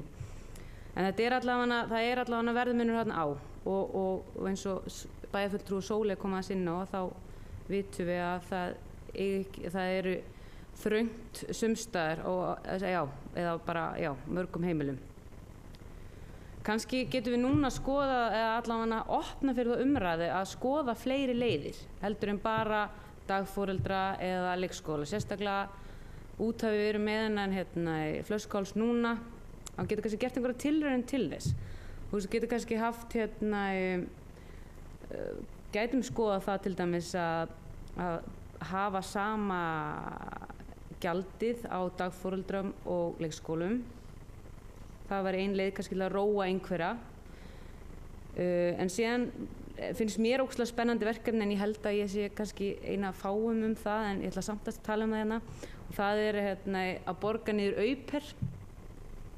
Ég veit að þetta var gert á Garðabæ á sínum tíma og ég held að þetta gæti alveg verið option sem einhverju myndi vilja nýta sér. Það væri hægt að borga foreldri til að vera lengur heima en ég reyndar ekki jafn spennt fyrir þeirri hugmynd út að ég alltaf hrædd við pressun á annað kynið að vera heima og við vitum alla þessi snjóbolta áhrif, þú veist, þá kemur annað kynið og hallar á það enn frekar og út á vinnumarkað sem við viljum náttúrulega ekki sjá meira. Þannig að þú veist, það er ákveðin sko, þú veist, þó sé alltaf gott að hafa þetta val og við megum ekki gleyma því að það eru fullt af foreldrum sem að velja það og myndu vilja velja það að vera heima og það er bara frábært. En það vil líka hafa valið að fara út á vinnumarkaðinn. Þannig að þú veist, þetta er svona, ég er hrædd við þetta en mér finnst samt að við eigum að hafa valið. En við erum kannski ekki alveg komin þangað. En það sem ég reyni að segja er að mér finnst allavega núna að vera tími til að opna allavega á umræðu fleiri úrræði og gera kannski einhvers konar tilraun.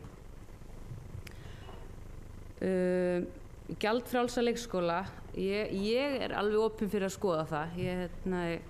Allavega á einhvern hátt eða tekjutengja á einhvern hátt. Og ég hef stundum sagt að við höfum áhyggjur af fólksfjölgun. Við erum að eiga færri börn í dag heldur en að við vorum að gera og þetta getur til dæmis verið viðbrögð við því út af því að ég held að sumir og ég veit það að ég er nú eina von þessara bæjarstjórnar eignast fleiri börn með hvernig stundum umræðan er og fólki í kringum mig að það talar það að það vilji ekki eignast fleiri börn fyrirgeðu, það eru fullt af fólki sem vill eignast fleiri börn og kannski ætlar ég bara alltaf taka tilbaka þetta var allavega konar hálan ís að fólk er að taka ákvörðun út frá efnahag og hvort það hafi hreinlega efni á því að eignast fleiri börn. Það er bara orðin staðreynd í dag þó að sumir vilja ekki meina það en ég held að það sé orðin staðreynd. Það sem ég reyna að segja er að þetta gjaldfrjáls leikskóli og einhvers konar lægri gjöld þarna getur verið hvati á fólksfjölgun sem skila sér síðar út í útsvari. Þannig að við getum allavega að tekið þessu umræðu. Ég er alveg tilbúin að taka þessu umræðu hvenær sem er. Svo langar mig að tala um lokanir á leikskóla, starfsdaga. Ég væri til að við myndum skoða það hvort við gætum að einhvern hátt fækka þeim. Ég myndi vilja heyra líka í kennurum hvort að það sé hvernig þeir upplifa það, hvort þeir séu sáttir við að hafa þetta svona þar sem að þeir eru ekki að vinna yfirvinnu. Út af ef ég man rétt þá var það þannig á sínum tíma var þetta sett á þennan hátt inn í dagvinnutíma til þess að spara yfirvinnu. Ég held að ég sé að fara með rétt mál með það. Og ég hef stundum spurt með því af hverju var tekin starfstétt sem að 95% eru konur. Af hverju var skorin af yfirvinna þarna? Ég held allan á eftir alveg að spyrja okkur þessara spurninga. Þannig að þetta var sínum tíma, ég held ég sé ekki að fara með vitleysu hérna, að þá var þetta alltaf eftir 4. Þannig að ég var allan til að skoða þetta opna þessu umræðu og skoða þetta hvort við getum gert þetta með einhverjum öðrum hætti. Og ég var líka til í á þessu að gera könnun á því hver sækir börnin og það er í ljósi kynjasamþættingar. Eru það mömmur sem sækja börnin frekar eða eru það pappar eða eru það ömmur og afar? Og hvaða afleiðing þetta að hafa, bæði bara inn á vinnumarkaðinn og líka hvað áhrif þetta að hafa börnin. Þá ég að meina ef að það allt einhver annar mismundi að sækja þau eða ég held að þurfum allavega aðeins að skoða, mér langar allavega rosalega að sjá hverjir sækja börnin þegar við lokum leikskólanum eða hverjir börnin. Ég væri bara mjög spennt að fá að vita það. Og ég persónulega vil byrja á þessum lokunum undan að skoða sumarlokunum. Ég finnst þetta að vera brýrna og ég tel að sé mikilvægt að börnin fái sitt sumarfrí. En hins vegar myndi ég vilja sjá ennþá kannski breiðari frí. Það að skiptingun á lokunum milli leikskóla sé á lengri tímabili. Og þetta, ég veit það var og það byrjaði þá kannski í byrjun júní og endur meðan ágúst. En ég veit að þetta var eitthvað aðeins breikka núna fyrir 2 árum, en mér fannst þetta ekki hafa breikka nógu mikið. Ég hefði viljað sjá þetta ennþá stærra tímabil til þess að þá að koma móts þannig við vinnumarkaðinn. Já, svo tala ég aðeins komin aðeins inn á gjaldfrjálsan leikskóla áðan til að bregðast því sem bæjarfulltrúi Sóley sagði, og mér langar aðeins að koma inn á, ég tala svolítið fyrir því og það kannski líka í þessari sömu umræðu, tala svolítið fyrir því í kosningabaráttunni eða fyrir kosningar að vera með ákveðið þak á leikskólagjöldum. Mér finnst líka það að vera eitthvað sem við ættum að skoða og skoða þá, eins og ég spurði reyndar það svolítið síðan, ég spurði síðast, það eru örugglega einhverju breytingar, talaði við starfsmann Árna hvað væri svona hæðsti hlutur foreldra og það næri alveg hátt upp í 100.000 krónur á mánuði. Það væri kannski ekki bara áhugavert að setja einhvers konar þak, í staðinn fyrir að vera að setja allt inn einhverja afslætti, heldur að segja bara foreldri borgar aldrei meira en 70-80.000, bara skoða aðeins einhver útreikningur út frá því. Þannig í staðinn fyrir að vera alltaf eitthvað að færa með þak, frítt fyrir 3. barn eða eitthvað, færa afslætti fyrir að setja bara þak. Þannig að mér finnst það eitthvað sem við þurfum að skoða enn frekar. Já, og svo reyndar ef við þurfum ekki þessa þakli, þá var ég til í að sjá einhverju afslætti og líkingu við það sem er í Reykjavík, sem sagt með öðru barni. Og svo langar maður aðeins að tala nú var 10 ára afmæli Naustaskóla og ég væri svolítið til að við myndum, ég veit að það hefur komið umræðu það, en mér langar samt að nefna að það hefur komið, ég held að við ættum að skoða það, að breyta skólastefnun þar og með þetta stóra rými. Og þetta mín upplifun svo að þetta sé ekki virka nógu vel, en ég ætla hana bara og ég held að það sé planið að skoða það, hvort að það eigi að endurskoða þessa stefnu. Ég styð þá tillögu að setja sálfræðingan í skóla, enda höfum við miklar áhyggjur af geðheilbrigði hjá börnum og unglingum og bara hreinlega miklar áhyggjur af líða ungs fólk og líða ungra barnafjölskyldu. Það er einhvern veginn, það er svo mikla kröfur og það er einhvern veginn oflítill tími og of mikið að gera og allt bitnar þetta á börnunum okkar og líða þeirra og í rauninni líða okkar foreldra líka. Þetta er orðið bara einhvern veginn svo flókið samfélag og við erum að sjá þetta bara í líða barnana og ég er ekki með svari hvernig við erum að bregðast við þessu eða hvað, en ég er allavega bara hrædd einhvern veginn. Mér finnst bara einhvern veginn, ég hef bara mikla áhyggjur af þessu. Og þessi tómstundir, þessi krafa tómstundir og þetta skuttl eftir leikskóla, það er til dæmis mikið álag fyrir fjölskyldur og það er að taka þessa dýrmætu gæðastundir sem eru svo rosalega mikilvægar og við þurfum bara einhvern veginn að róa okkur aðeins. Við erum bara alltaf í 7. gír eða bara aðeins að stoppa og njóta og eyða tíma með fólkinu kringum okkur. Og svo er þessi krafa með íþróttir og já, ég ætla að byrja við þurfum að talandi þessi krafa með íþróttir og svo þurfum við að klára þetta verkefni með því að ljúka skóladeginum klukkan 16 eins og bæjarfulltrúi Preben kom inn á og örugglega flestir bæjarfulltrúar sem komu upp á undan mér. Að setja þessar frístundir og tómstundir saman og ég segi eins og bæjarfulltrúi Preben, ég gerir mig grein fyrir þetta sé risastórt mál út af að hvert skipt sem ég byrja að tala um þetta þá fallast mér hendur. Þetta er bara huge og það er rosa erfitt einhvern veginn að ná utanum þetta og ég er búin að eiga samtal við bæjarfulltrúin inni og það er allir einhvern veginn vilja að gera þetta en þetta er bara einhvern veginn, þetta er bara eitthvað svo stórt. Og það eru margir hagsmunaaðilar þarna inni og málið er bara gríðarlega flókið og kannski erum við tækifæri þarna með til dæmis sameiningu á samfélags- og mannréttindaráði og íþróttaráði, kannski getum við einhvern veginn farið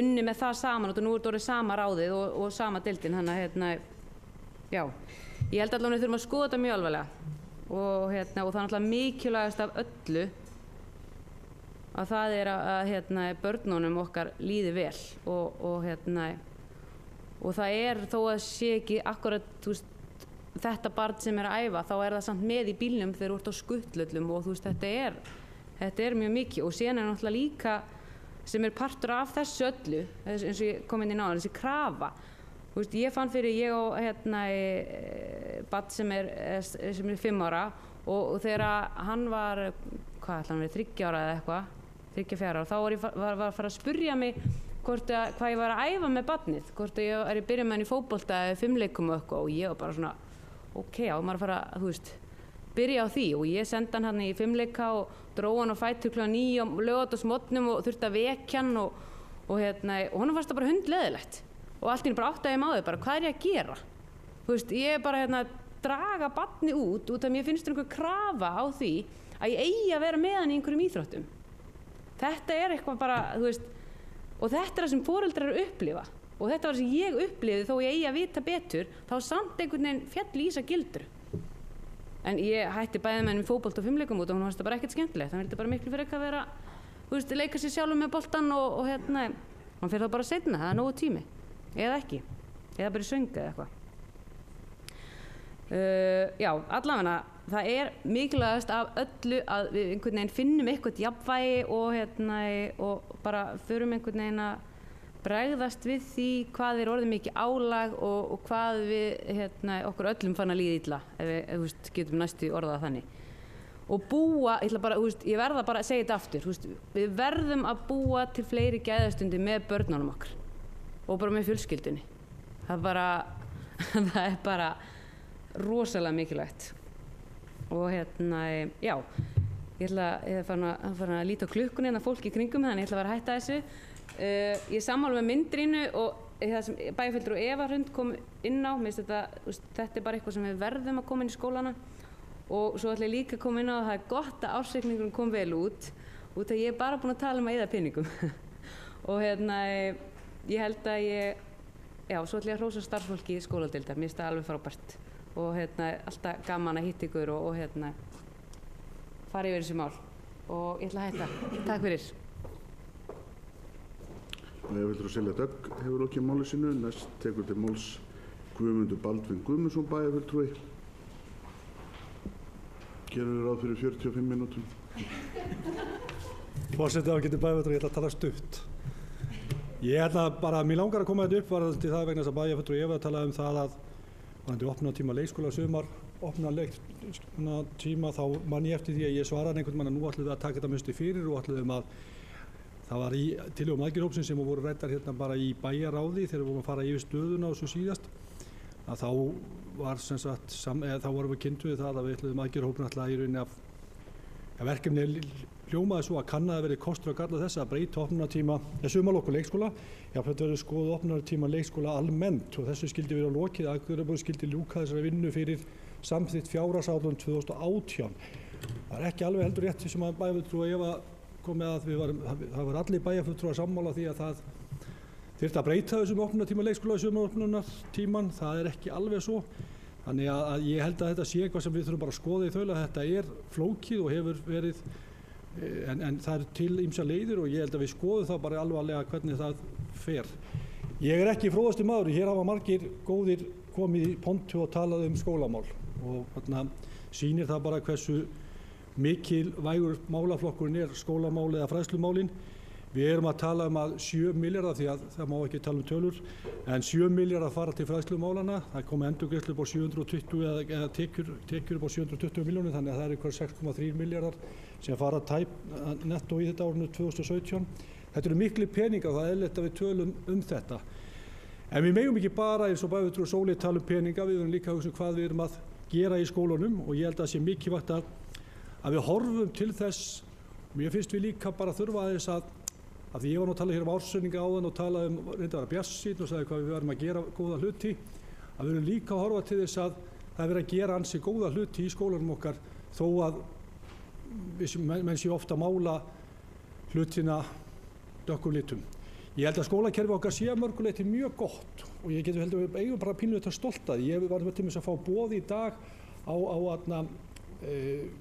hvort það heitir skólamenningardag upp í Brekkuskóla sem er að kynna skólaþing eitthvað sem er verið í Brekkuskóla í næstu viku. Það sem er verið að kynna samstarfsverkefni sem að menn hafa verið að vinna með skólum erlendis. Ég frétta þessu og það kom fram í stefnuræðu bæjarfulltrúa Dagbjartar að það er verið að gera ýmislegt svona til þess að vinna innan skólana og þetta finnst mér bara mjög jákvætt og metnaðarfullt. Bæjarfulltrúi Eva kom aðeins inn á það að það hefði verið 53% aukning á milli áranna 2010 til 2016 í greiningum á börnum og það því miður þá með þær forsendur þær tölur sem voru lagðar fyrir okkur á fundi í gær þá sækir þið enn í verra forfar en við verðum samt að passa okkur og það er alltaf þessar prósentutölur er svolítið hættulega þegar menn tala 53% eða 60% eða 70% aukningu þá heldur líka verðum að horfa líka á hvað hlutfallið er stórt í heild sinni og mér sýnst þetta vera 13,6% af börnum í grunnskóla sem eru með greiningu þá á næsta skólaári og það er eitthvað sem að stundum hefur maður heyrt að þessar tölur séu miklu hærri og það er verið að tala það er bara hefur kastað fram í fjölmiðlum að þessi 20-30% barna séu að koma með greiningu en miðað við þessar tölur frá skólar fræðsluráði eða starfsfólki skóladildar þá er þetta 13,6% núna. Það er gott að Glerárskóli er að vinnast áfram eftir hugmyndu þeirra bæjarfulltrúa Gunnars og Prebens og ég bara lýsi hérna mér langar bara til þess að segja hérna í ræðustóli að mér finnst alltaf jafn gaman að heyra Preben Jón Pétursson tala fræðslumál.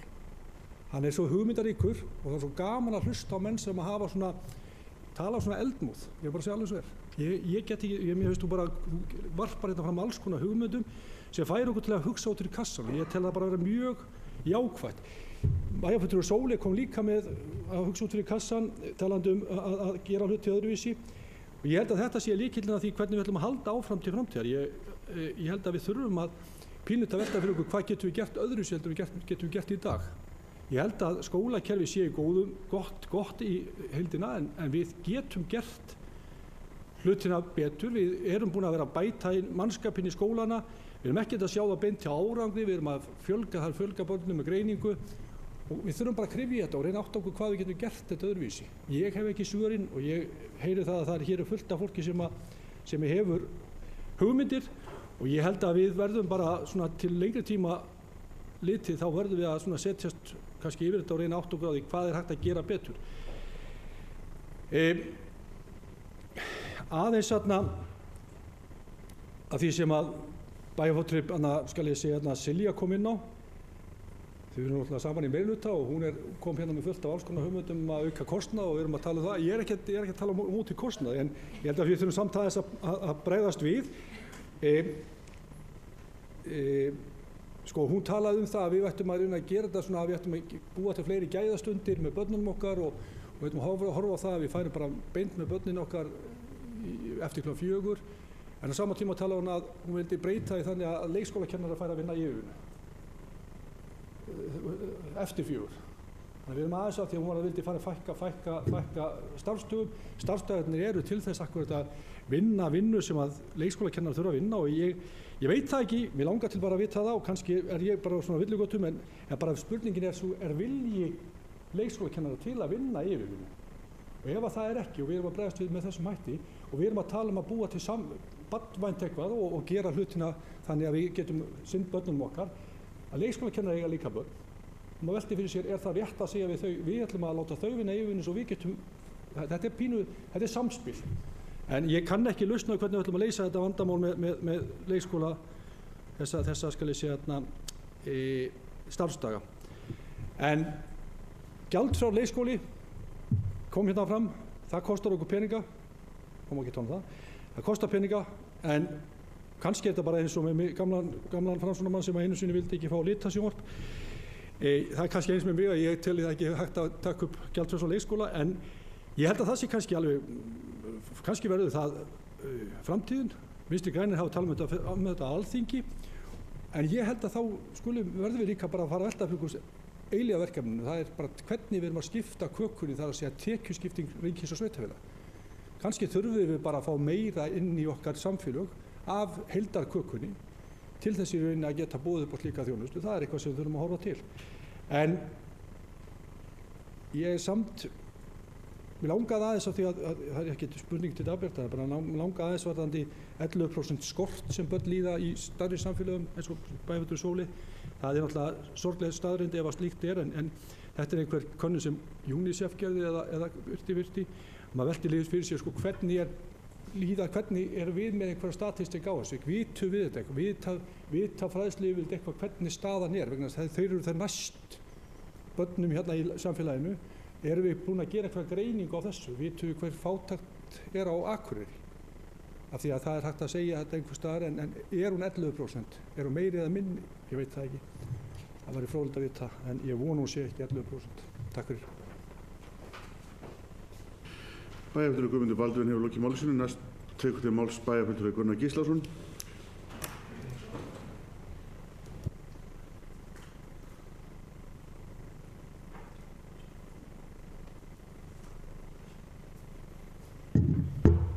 Forseti, ágætu bæjarfulltrúar,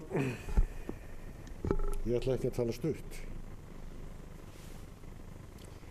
Bara svo við vitjum.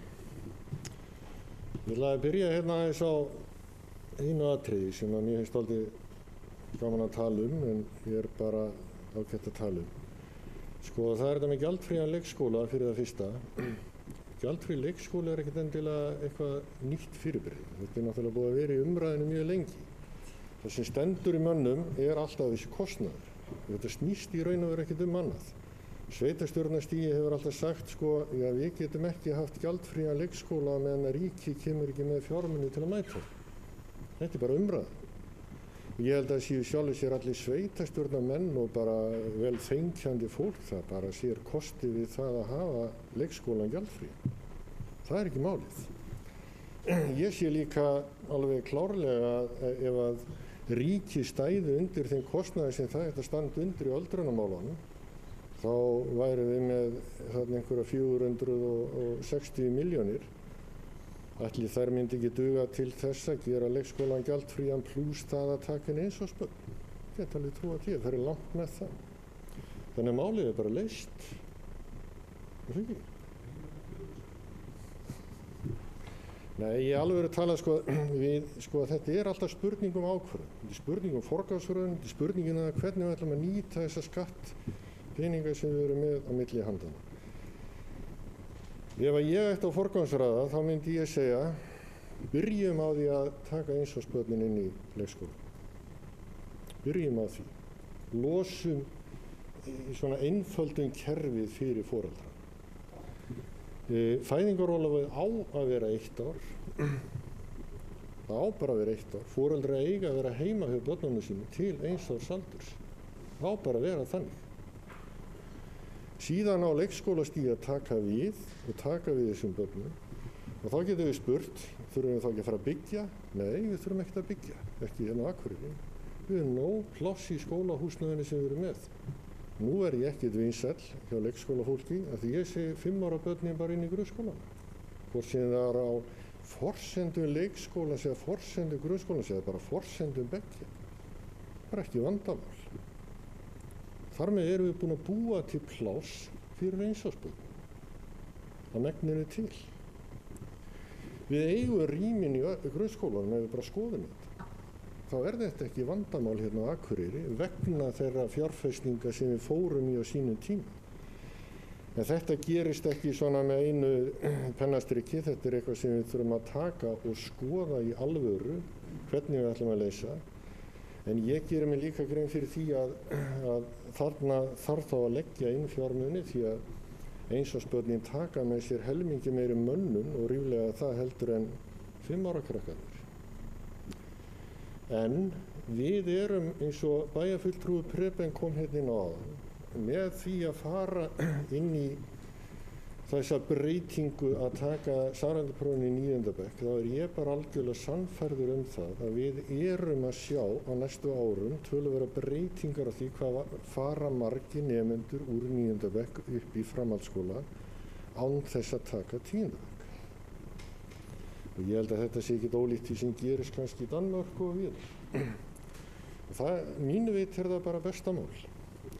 En aðeins svona varðandi það hversu íþyngjandi gjaldskrá leikskóla er, þá langar við bara til að benda á það. Ef við skoðum kostnað foreldra á verðlagi ársins 2016, þá eru það að borga núna 8.426 krónur fyrir hvert dvalartíma. Árið 2004 þá borguðu foreldrar 9.269 krónur fyrir dvalartíma. Fullt fæði er hér sagt vera 3.350 eða reyndar 3.451 2017 á verðlagi ársins 2016 en var 5.148 sem þýðir að samkvæmt þessum hvað sagður? Fyrirgefðu, fæði er 8, já, alveg rétt. Ég er án litblindur, þú veist það. Rauðasúlan. Fæðið er 8.426, var 9.269 og dvalartíminn er 3.451 árið 2017 en var 5.148 á þessu verðlagi. Og þá getum við veltið fyrir okkur líka. Ok, við erum að sjá í krónutalið lægra verð fyrir leikskólavistunum í dag heldur en áður, en hvað er launavísitalan hækkað mikið á þessum sama tíma? Hún er hækkað 230%. Og það er meðaltalstala, ég veit að sum laun hafa hækkað minna og önnur meira á þarfandi götum. Og ég ætla ekki að gera lítið úr þessari umræðum að gera leikskólan gjaldfrían í sjálfu sér. Ég ætla ekki að gera lítið úr henni. Ég hef líka oft veltið fyrir mér þegar við erum að ræða gjaldskrá leikskóla okkur við flokkum fólki, þá hópa sem við flokkum. Við flokkum fólki einstæða foreldra, námsmenn og svo fólki í sambúð. Þegar við skoðum launasetningu foreldra og vorum að pæli að gera gjaldskrána tekjutengda árið 2005 ef ég man rétt. Þá kom í ljós að langverst staddi hópurinn voru ómenntaðir foreldrar sem voru ungir, sem höfðu bara sáralitla tekjur á þeim tíma og það er nú sennilega lítið breyst. En þeir voru látnir borga í raun og veru fulla gjaldið og meðan að einstakt foreldri með fjórfaldar þeirra tekjur borgaði lága gjaldið. Ég sé ekki við tíðs og ég skil ekki af hverju við erum ekki búin að breyta þessu en við einhvern veginn náum ekki að koma okkur út úr þessari flokkun sem við byggum einhvern tíðan til. Og það er umhugsanarefni í sjálfu sér. Og bara svo við höfum þessar tölur aðeins að reyna aðeins betur að þá hefur kostnaðar á hvert leikskólabarn, hann hefur hækkað töluvert mikið frá árinu 2004. Bærinn leggur til, við skulum orða þetta bara þannig, leggur til í heildarkostnaði per barn í dag 1806.000 á verðlagi ársins 2016-17 en lagði fram hér áður 1.157.000. Þannig erum við að sjá töluvert mikla hækkun. Foreldrið greiddi árið 2004 um 377.000 en greiðir í dag 332.000. Þannig að það er búið að gera hellingi að reyna að lempa þetta en þetta er samt sem áður íþyngjandi fyrir suma foreldra. Og ég ætla ekki að draga úr því. Ég held hins vegar að við höfum alveg fullt tækifæri til að skoða þessa hluti betur.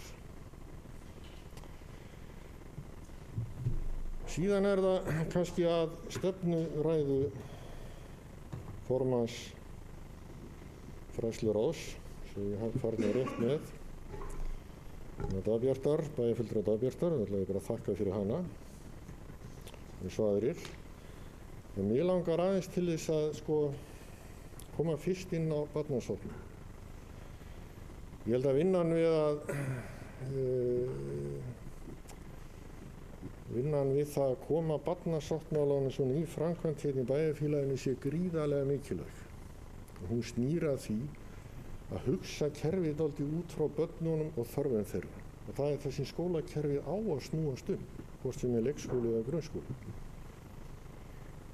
Á fyrsta fundum daginn þá var rætt dálítið það að það þyrfti að vera réttur barnsins að geta fengið greiningu á tiltölulega fljótt. Og umræðan snýst það að það sé svo langur biðtími eftir greiningu. Ég vil snúa þess aðeins við. Það er réttur barnsins að fá þjónustu í samræmi við þarfir sínar, óháð greiningu. Vegna þess að ég þeirrar skoðunar að þessi greiningar árátta sem við erum í raun og veru inni í dag, hún er búin að tröllríða okkur ansi lengi, hún snýst fyrst og fremst það að flokka krakkana í einhverja flokka. Og ætlum við að fara að koma öðruvísi fram með börn sem eru með greiningu eftir að þau eru búin að fá greininguna heldur en áður. Af hverju skildum við gera það? Ef við sjáum hvað þarf. Þarf skólakerfið á því að halda að hafa réttlætingu fyrir því að flokka krakkana með einhverju sérstökum hætti svo sé hægt að meðhöndla það á einhvern annan hátt. Af hverju mætum við þeim ekki bara? Ég held að vandinn liggi ekki hjá börnunum, ég held að hann liggi dálítið hjá okkur fullorðna fólki. Bæði foreldrum og starfsmönnum skólakerfisins bara yfir höfuð. Og nú ég ekki að gera lítið úr fólki í skólakerfinu vegna þess að þetta er ekkert einfalt mál. Þetta er flókið mál og það er mjög erfitt að takast á við þetta og það er erfitt að breyta sjálfum sér, það er erfitt að breyta hugmyndum sínum, það er erfitt að breyta venjum sínum. Og minnist ég bara orða eins bæjarfulltrúa hér inni sem talaði það að það alveg furðulegt að vera ekki hægt að breyta starfsháttum hérna á 2 manna skrifstofu hjá bæjarfélaginu. Þá benti ég honum á það að það væri nú kannski þá skiljanlegt að það væri ekkert einfalt að breyta starfsháttum í skólum þar sem eru 70 starfsmenn eða 70 kennarar og kannski 100 starfsmenn og 500 börn. Þetta er bara flókið verkefni. En það er full þörf að leggjast yfir þetta verkefni og vinna það áfram. Því það má lengi gott bæta. Hér hefur þetta aldrei verið talað um það til dæmis að það þurfa að bæta fjármagnin í skólakerfið. Það má rétt vera með framhaldsskóla. En það hefur framhaldsskóli verið undir fjármagnaður í samanburði við það skólastig erlendis. Ég ekki sammála því gagnvart grunnskólan. Það er erfitt að bera saman leikskólan miðað við það sem gerist erlendis vegna þess að leikskólakerfi hér er dálítið ólíkt því sem gerist annars staðar. En grunnskólakerfið er í raun vel fjármagnað. Það kom fram í þessari skýrslu skóla og aðgreininga sem var verið að leggja hérna fram daginn. Spurningin er hins vegar þessi, hvað erum við að gera? Ef að mönnun skólana er skoðuð, heilt yfir, þá erum við að sjá að 44% af stöðugildunum inn í skólanum, og það er hægt að sjá þetta bara í greiningum í skólaskýrslum frá sambandinu, er allt annað en kennsla. Þetta er rekstur, þetta er stjórnun, þetta er stuðningur, þetta er ræsting og einhver annað þjónusta óskilgreint. Ég svona bara velti fyrir mér, er þetta endilega það sem við viljum sjá? Við erum mjög gjörn á það að bæta stuðningsfulltrúum við inn í skólana. Oft eru ráðnir stuðningsfulltrúar sem að hafa litla reynslu, þeir hafa litla þekkingu, þetta er yfirleitt ódýr starfskraftur. Margir eru að vinna vel og það er til stuðningsfulltrúar sem að hafa verið inn í skólanum í mörg ár og sinna störfu sínu mjög vel. Hins vegar erum við bara oft með stuðningsfulltrúar sem nýtast illa vegna þess að það er svo lítil verkstjórn á störfunum. samstarfið og það hvernig við vinna saman er bara ekki alveg nógu gott. Og maður fyrir að velta því fyrir sér, fyrir hvern er stuðningsfulltrúinn inni í stofunni með kennarann?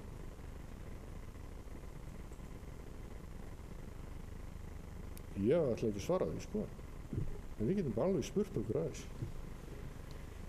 Þetta snýst ekki alltaf um það að bæta við fólki. Þetta snýst að stóra hluta það að breyta starfsháttunum í skólanum. Og hvernig ætlum við að gera það? Og það gerum við ekki með því að búa til eitthvað Excel-skjal og fólk á bara að breyta sér svona. Við þurfum náttúrulega aðeins að velta því upp hvað það er sem við viljum gera.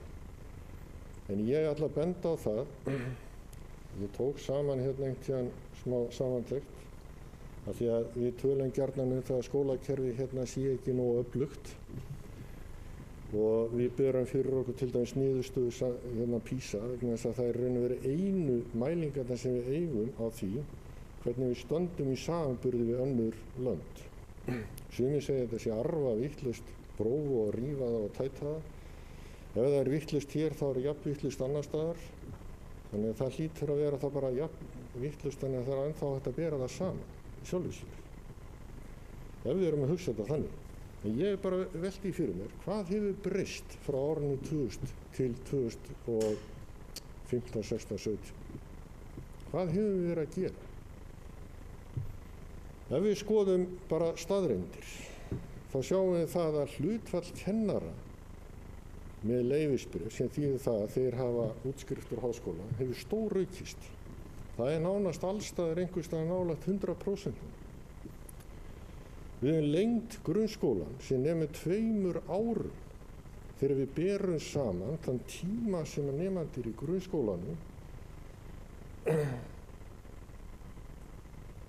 fyrir þann sem útskrifast árið 2002 og svo þann sem útskrifast árið 2012.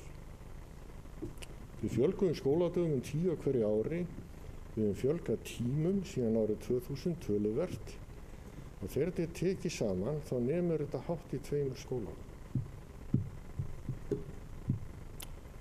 Við höfum fjölgað kennurum, það eru minni námshópar, það eru minni kennsluskylda kennara. Við erum með mikla fjölgun annarra starfsmanna, það er að segja stóðstétta inn í skólanum. Við erum með betri aðstöðu og búnað. Skoðum við bara skólabyggingarna sem hefur reisið á þessu tíma. Við erum farin að bjóða upp á skólamáltíði fyrir alla. Við erum með lengda viðvörunars hvar sem er fyrir börn í 1. til 4. bekk. Við erum með aukna fjölbreytni í námsefnisgerð. Við erum með aðganga meira á fjölbreyttar efni gegnum interneti. Við erum með öflugri sérfræðiþjónustu, fara að segja sem snýra fleiri greiningum. En staðreyndin er hins vegar sú að það er minni kennslufræðileg ráðgjöf heilt yfir heldur en hefur verið. Og sérúrræðum, þeim hefur fjölgað þrátt fyrir skólan aðgreiningar. Maður getur þá spurt sig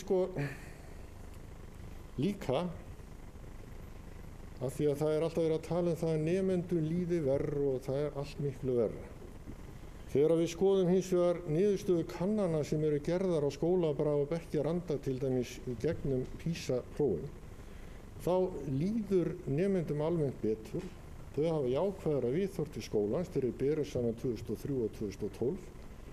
Samband nemenda við kennara er betra, það er meiri agi í tímum, það er meiri samsömun við nemendahópinn sem eru félagslegu tengslin og það er meira og betri stuðningur kennara við nemendur. Það er að segja að það er það sem nemendur upplifir. Allt er þetta upplifð. Og þá veltum við fyrir sér, er það bara gögnin að ljúga okkur eða eru krakkarnir að segja eitthvað sem er ekki rétt eða hvað er í gangi? Erum við kannski alltaf að beina augunum of mikið að því sem er neikvætt í stað þess að vinna með það sem er jákvætt. Málið er það, þó að krökkum hafa kannski gengið eitthvað verra á þessum PISA-prófum sem að bendir til ákveðina þátta sem við þurfum bara að horfast í augu við og taka á, þá eigum við líka að horfa á það hvað við höfum gert vel. Og ég segi, Ef að við getum bætt stöðuna hvað þessa þætti varða sem ég nefndi áðan, af hverju getum við ekki bætt námslega stöðuna inn? Og þá komum við öðru, af hverju eru kennarar undir svona miklu álagi? Og það er það sem þeir segja, við erum undir miklu meira álagi í dag heldur en við vorum. Og hvað ætlum við að gera í því? Skyldi einn þáttur í álaginu vera sá að það eru allt og mörg verkefni í gangi í einu. Við þurfum að átta okkur á því að krakkar, eins og bæjarfulltrúi Preben benti á hérna áðan, þau eru sem nemur 11% af árlegum tíma sínum, bara lífi sínu á hverju ári í skólan. 19% af tímanum, ef við tökum vökutíman svona 14 tíma sólarhring. Þau eru sem minnst í skólan af vökutímanum. Og hvað gerist þá utan við hann? En það er góð spurning. Og kannski er það eitthvað sem við þurfum að fara að huga að. Og ég veldi það fyrir mér, hvað er það sem eykur þá álag á kennara? Jú, getur verið að við séum að taka inn, við erum að taka inn sko heilsueflandi skóla, við erum að taka inn agastefnur, við erum að taka inn umhverfisstefnur, við erum að taka inn, já, eitt og annað. Og þetta er allt eitthvað nýtt sem við ætlum að koma inn og vinna með inn í skólan. Við erum kannski með þetta allt saman í gangi einu, pluss það að það er verið að vinna með nýja aðalnámskrá, það er nýtt námsmat sem að mörgum finnst alveg óskiljanlegt, A og B plus og B og eitthvað svona. Og svo kemur þessi breyting á samræmduprófinu þar sem er verið að reyna að vinna að því að einstaklingsmiða þau og þau eru rafræn og við erum að takast á við rafrænt umhverfi. Og helsta lausnin við því, samkvæmt þeim sem að tala hæst, er bara útilokaða frá skólanum. Bara loka á þetta rafræna samfélag. Skólinn er bara bestur eins og hann er.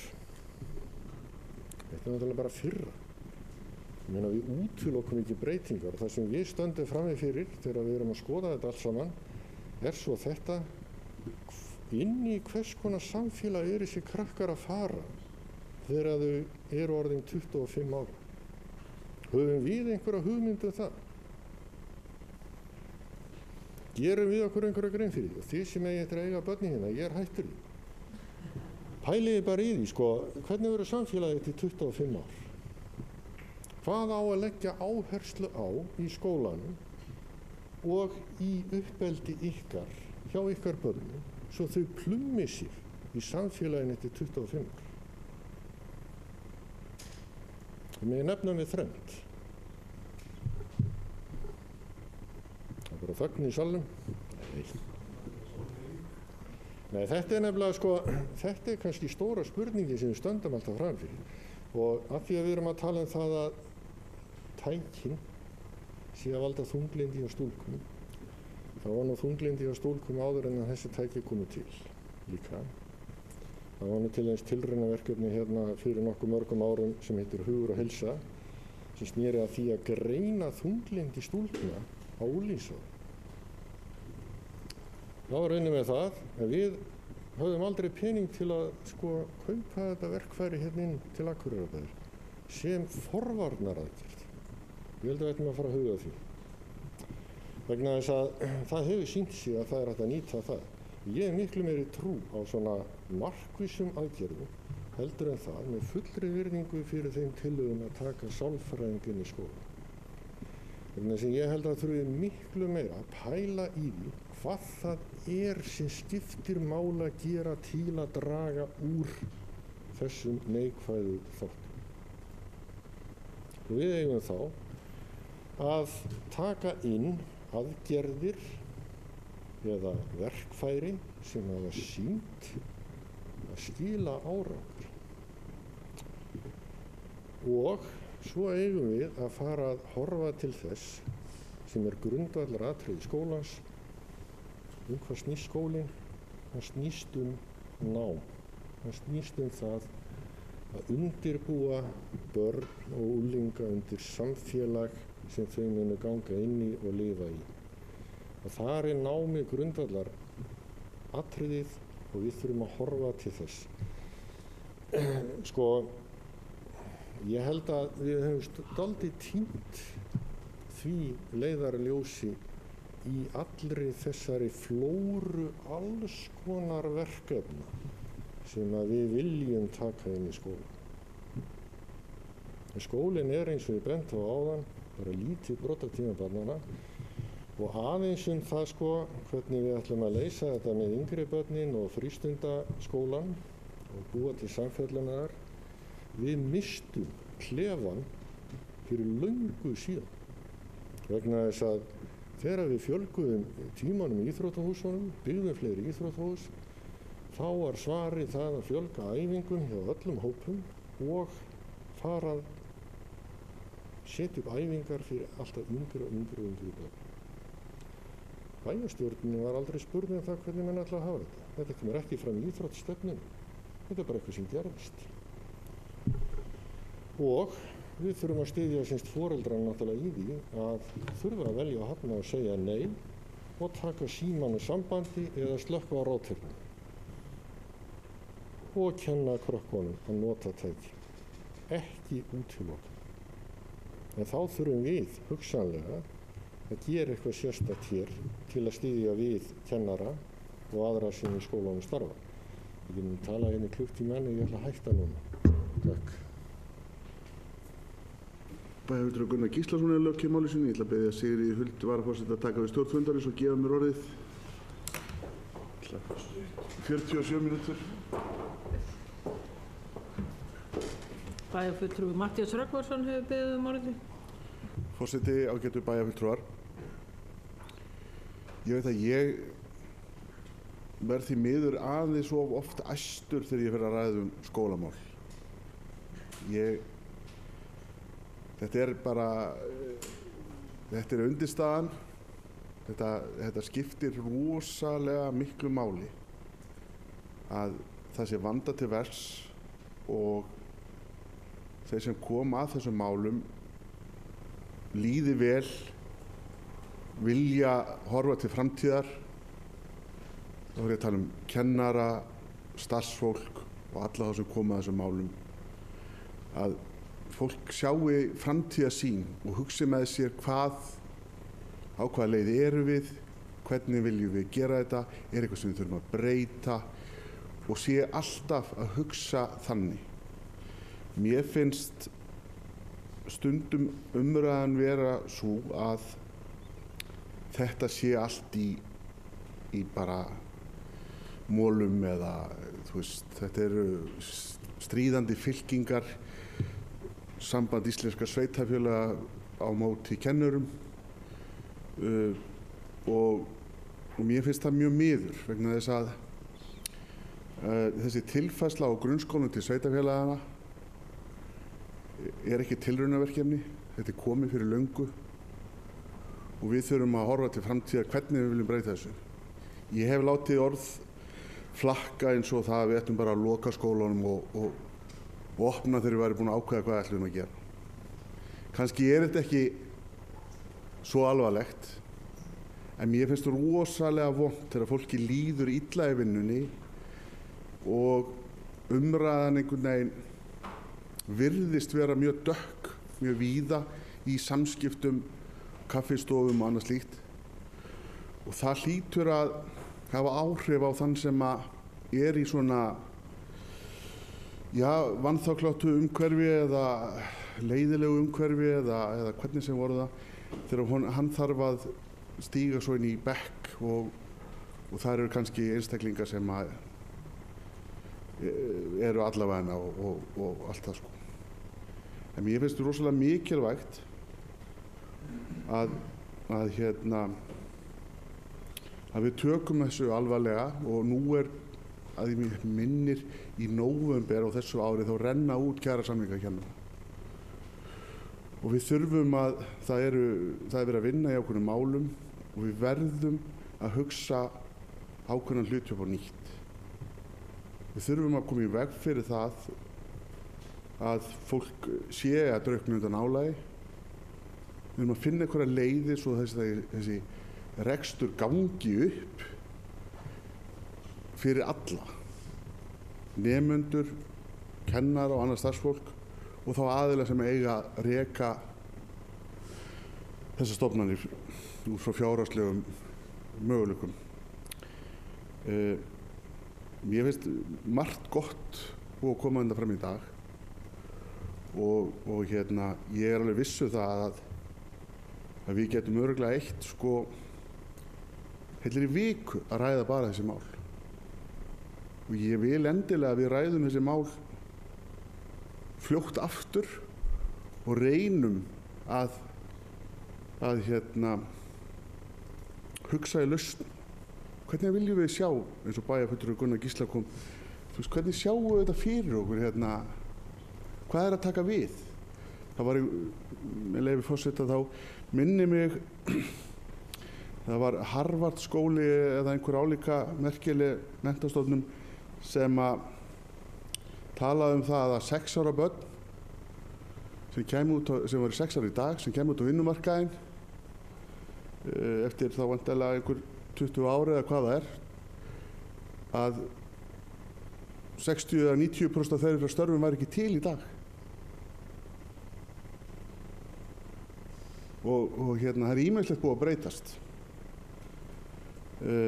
Varandi svona hápólitísk mál eins og gjaldfrjálsan leikskóla, þá man ég bara þegar ég var með börn á leikskóla og ég var mjög láglaunaður, þá var þetta ansi stór biti. En eins og Gunnar Gíslason bæjarfulltrúi kom inn á og kemur líka fram að þetta er ekki stærri hluti af útgjöldum fjölskyldunar í dag heldur en var þá og svolítið langt því frá.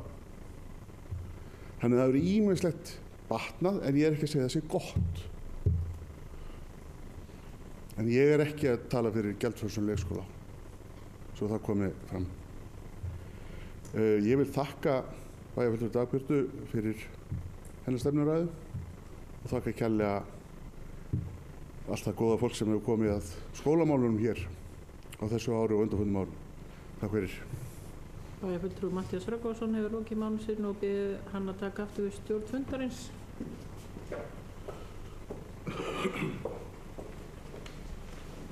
Bæjarfulltrúi Sóley Björk Stefánsdóttir tekur næsta máls.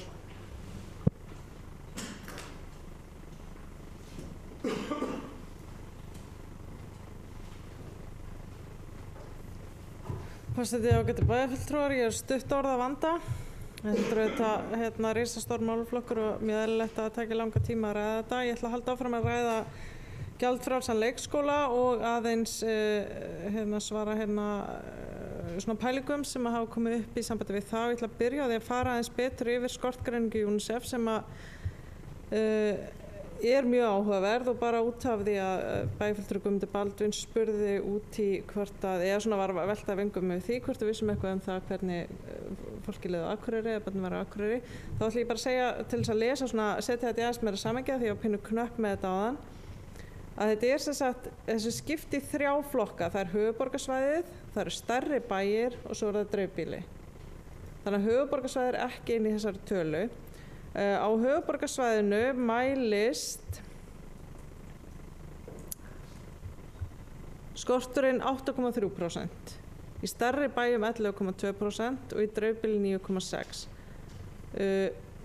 Það er minnst versnun á höfuðborgarsvæðinu. Frá 2009 þá voru það 4,5% upp í 2014 þá var það 8,3%. Þannig er 3,8% aukning á meðan að það er úr 3,6% upp í 11,2% í stærri bæjum.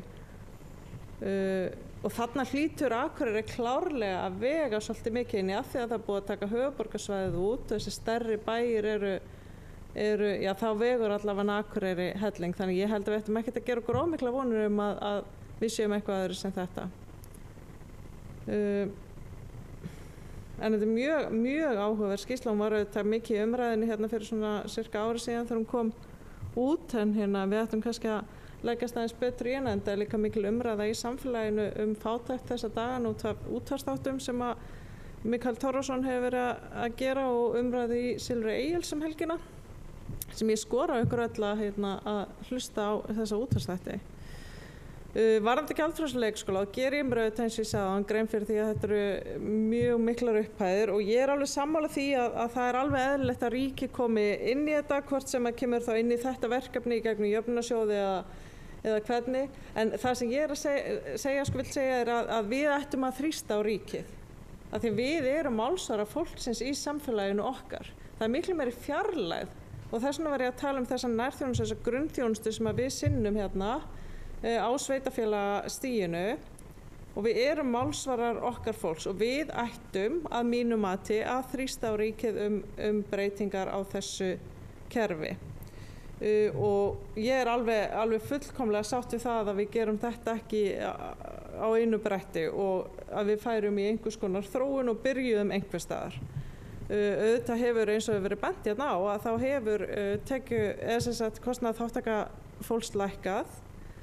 Þetta nú rætt í allan að bæjarráði alltaf þegar við gerum fjárhagsáætlun og bent á það að þegar ég fer eitthvað að nefna það, ég vil fá bara gjaldfrjálsa leikskóla, þá er alltaf nefnt að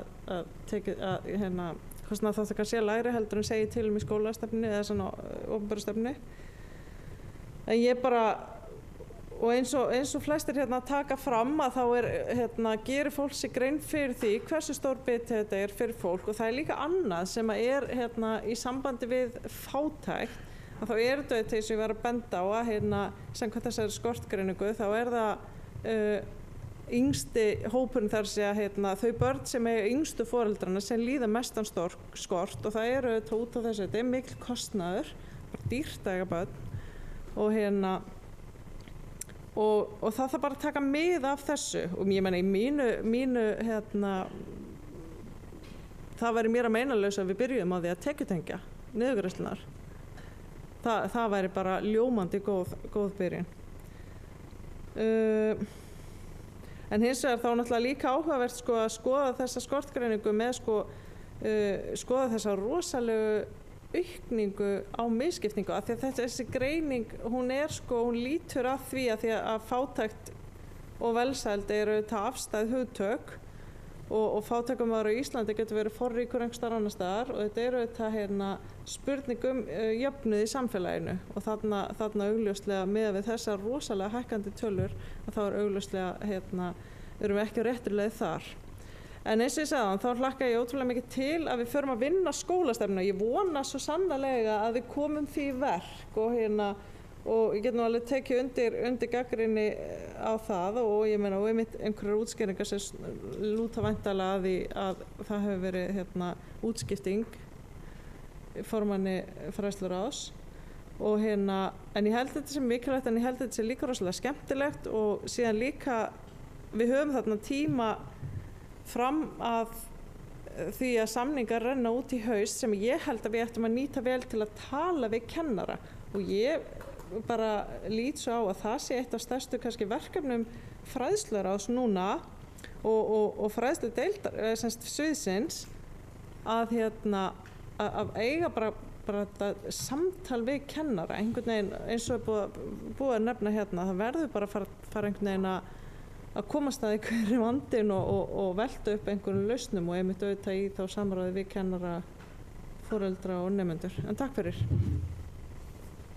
Bæjarfulltrúi Sóli Björk hefur lokið máli sínu og orðið laust. Bæjarfulltrúi Gunnar Gíslason hefur beðið málið.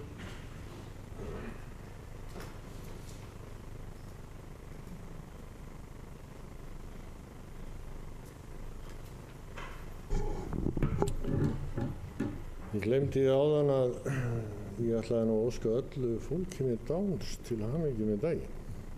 Því það dagur fjölbreytileikans í dag. Og það nefnilega fjölbreytileikin sem einkennir okkur mannkynið. Það væri nú öllu verra ef við værum öll eins og ég.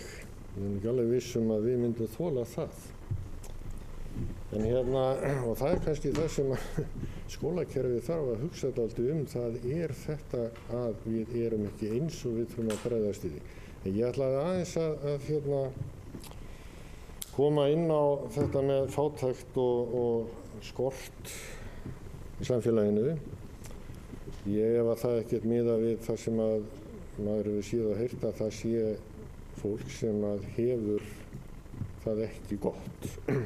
Ég held að í staðin þess að við séum að áætla einhverja tölur í þessu sambandi, þá erum við með kerfi sem geta sagt okkur hversu margir hér á Akureyri líða skort og þá barnafjölskyldur.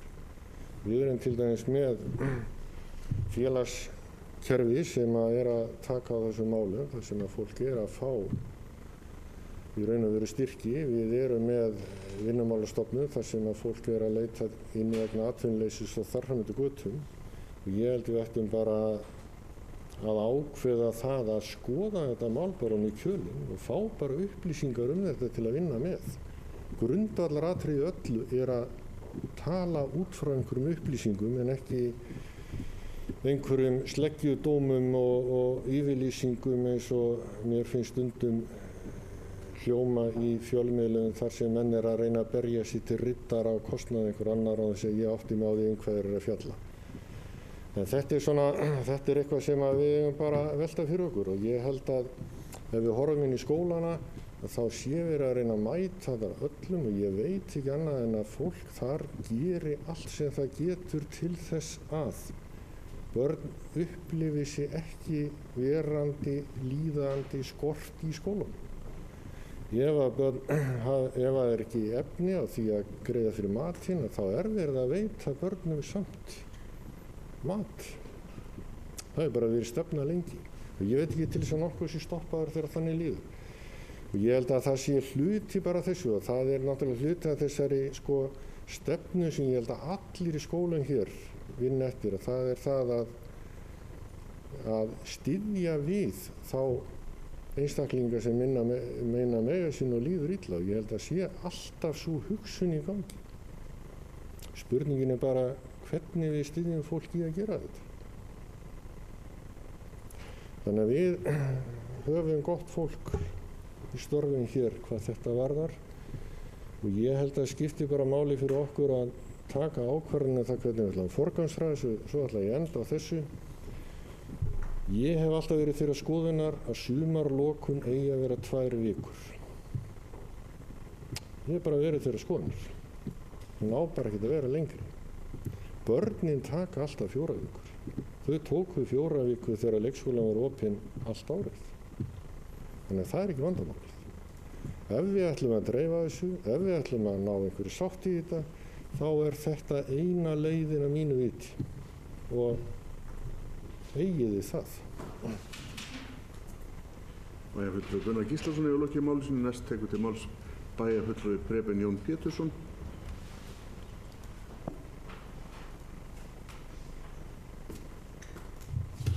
Forseti, bæjarstjóri og bæjarfulltrúar. Mér finnst þetta frábær umræða. Þetta er svo gaman, ég bara all in. Og ég veit að finnst það flestum líka.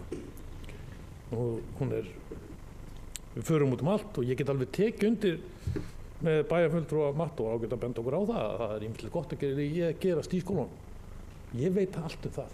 Við vitum það alveg, það fullt af flottu fólki, flottu starfsemi þarna inni og við megum líka alveg koma inn og tala mál sem mega hugsanlega betur fara að koma með hugmyndir á þess að sé að gagnrýni á skólana sjálfa. Þetta fullari fólk sem getur alveg tjáð sig og tala málunum og það gaman að fara út fyrir boxi og ég sé að Gunnar það, hann sitt okkur tvægi hérna sem hann var að tala áðan, með fjölbreytileikann. Sumarlokanir leikskóla. Ég var í 6 ári í skólanefnd. Það var ekkert mál rætt eins mikið og sumarlokanir leikskóla í skólanefnd. Þetta fullt af valskonar lausnum. Þetta á hverju einast ári hvað að gera, aðtakna skoðanakannanir og annað. Við getum næstuð í sagt það fyrir hvernig niðurstaðan verður skoðan, hvenær fólk fari frí. Þetta bara spurning pólitík hvernig við viljum gera þetta. Fyrst þegar ég var í skólanefnd þá var ég andvígur gjaldfrjálsum leikskólum. Mér fannst þetta alls konar skoðanir á því en maður má skipta skoðun. Og það sennilega það skemmtilegast og besta sem ég geri þegar ég skiptum skoðun. Það kemur svona ákveðið frelsi inn í manni, sko. Maður bara, yes, heyrðu, þetta til. Ég þeirra skoðunar í dag, kannski hittum við skoðun aftur, ég held ekki. Við að gera allt sem við getum til að auðvelda barnafólki lífið. Þar eigum við að koma inn. Þetta er erfiðasti tíminn okkar allra. Það er endum saman með við börn. Bæði, tímalega séð, andlega séð, peningalega séð. Í dag geta barnafólk það bara vandamál húsnæði. Það munar þessar afborganir. Við erum að tala að fara með húsaleigubætur og ýmislegt annað fyrir börn. Ég held að þetta bara gjaldfrjálsa leikskóla. Notið peningan í að borga húsnæði. Það er hægt að fara með gjaldfrjálsa leikskóla á morgun. Á þess að kosta okkur endilega pening. Ég lagði inn hugmyndir í skólanefnd og bókaði þar það að við getum byrjað með gjaldfrjálsa leikskóla 6 tíma á dag. Ég veit að það margir sem kasta þessi fram og tilbaka og svo borguðu bara fullt gjald síðust 2 tímana. Þá kemur upp umræða hver foreldrar verði heima eða ekki. Þannig að ég skil alveg að það er alls konar sjónarmið á þessu. Þetta er hægt. Og við höfum ekki kjark til að gera þetta af ýmsum ástæðum. Hafnarfjörður hefur aftur á móti gert það. Þeir tóku þessu hugmyndu ofta og eru búin að gera þetta.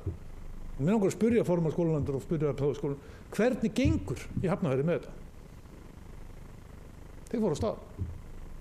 Allan ætluðu, ég veit ekki, þið byrjaðir og hvað þetta og þessu margir, hvernig gengur þetta? Það var bókun allan í bæjarráði í Hafnarfirði fyrir árið síðan að þeir ætluðu að fara á stað. Þannig að ég er mjög spenntur í því. Talandi hvernig samfélagi verður eftir 30 ár? Vá, hvað er skemmtileg spurning, maður. 40 ár. Ég skora á alla að lesa bók sem ég var gefin og las eftir Stefán Zweig, Veröldin sem var. Frábær lesning. Hann lýsir þar, fyrst í bókinni, sinni á skólakerfið og svona upplifun í skólakerfinu í byrjun 20. aldar. Þetta hefði getað verið skrifað í dag. Þetta er bara nákvæmlega eins og við maður bara lesað frá okkur nefnum sem var að koma úr skóla, hvernig það sé skólakerfið fyrir sér. Þannig að ég er ekki sem að upplifun á skólakerfinu breytist mikið. Og með framtíða einstaklingin, ég hef bara haft svolítið áhyggjur af drengjum í dag. Ég held að sé mjög flókið að vera ungu strákur í dag. Ekkert að gera lítið úr að vera ung dama líka. Ég á 2 og það er ekki einfalt heldur. En framtíða einstaklingu held ég bara því miður. Það verði einstæð móðir sem nennir ekki að draslast með þennan kall með sér. Brángandi tölvunni. Ómenntaður, flosnar upp skóla. Ég bara skítræddur við þetta framtíð. Bara sterk, vel menntuð kona með 3 börn, hún nennir ekki að hanga með hann kall með sér. Ég held að það geta hugsalega, þetta er bara staðið sem ég velti fyrir mér. Hvort við þurfum ekki líka aðeins að passa upp á strákana. Þeir vitast ekkert hvað má og hvað má ekki.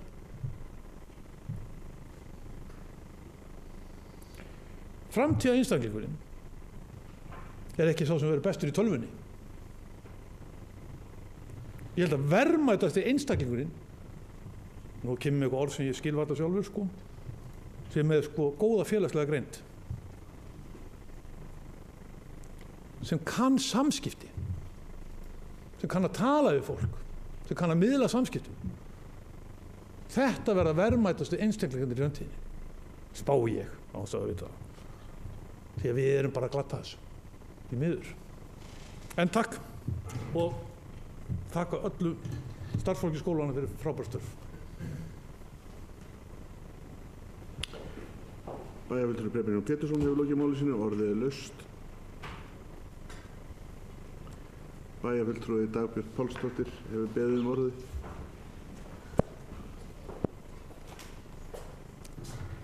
Forseti, ágætu bæjarfulltrúar. Mér langar bara að byrja að þakka fyrir flotta, frábæra, bara fagna allri þessari umræðu. Hún bara góð, frábær. Ég geti notað mjög mörg lýsingar orð bara þessa umræðu sem búin að eiga sér stað hérna. Og bara frábær, takk. Og allar góðu ábendingarnar. Þú veist, það bara sérstaklega umræðan nýsköpum og nýja starfshætti í skólum. Það nauðsynlegt að vera opin fyrir því og prófa nýja hluti og fara almennilega út fyrir kassan eins og bæjarfulltrúi Breiðbein og fleiri hafa komið inn á.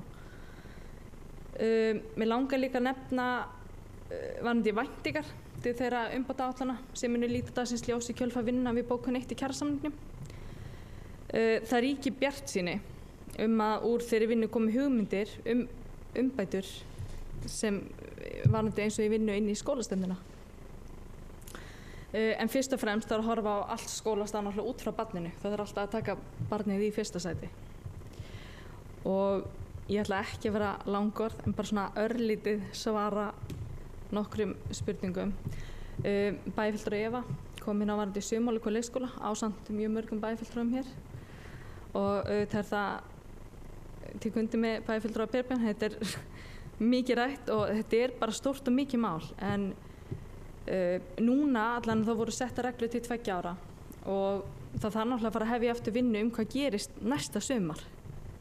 Hvað gerist eftir sumari sem núna að ljúka. Og það alveg rétt að ég nefndi það svo sem ekki í ræðunni en það nauðsynlegt að það verði farið í það eftir að þetta sumar búið. Eftir sumari í sumar.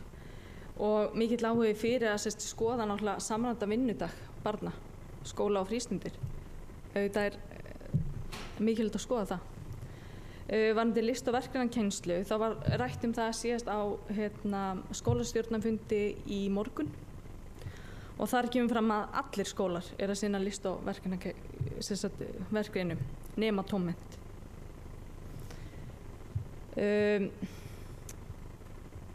Og það voru, mér langar að koma aðeins inn á að margir hafa verið með fyrirværi hugmyndafræði, hugleiðslu og núvitund. Og nú það að sýna sig betur og betur að þetta það sem að gera börnunum gott. Og í sambandi við núvitund í Gillaskóla, það var það sérverkefni á síðast skóla undir leiðsögn sálfræðing sem nú hefur látið á störfum í Gillaskóla. Og samkvæmt upplýsingum mín það var stjórnendur starfsmenn Gillaskóla haldi verkefnin áfram. Varðandi brottnám í grunnskólum. Það svo sem ekkert brottnám í grunnskólum. Það alltaf brugðist við og reynt að finna úrræði. Það skólaskylda á grunnskólaldi og ég vil alltaf finna leiðir fyrir alla nemendur innan skólakerfisins á þeim aldri. Niðurstöður könnunar sýndu að foreldrar á Akureyri vilja ekki breyta skólabyrjunartíma. Nemendur voru í örlitlu meirihluta með að vilja seinka skólabyrjunni en það var ekki merkjanlegur munur. Foreldrar og jafnvel nemendum tengdu þetta líka við að breyta skólabyrjun hefði áhrif á svo margt annað sem nemendur eru uppteknir við í sínu daglega lífi sem þá trúlega tómstundir og annað sem að koma þar inn.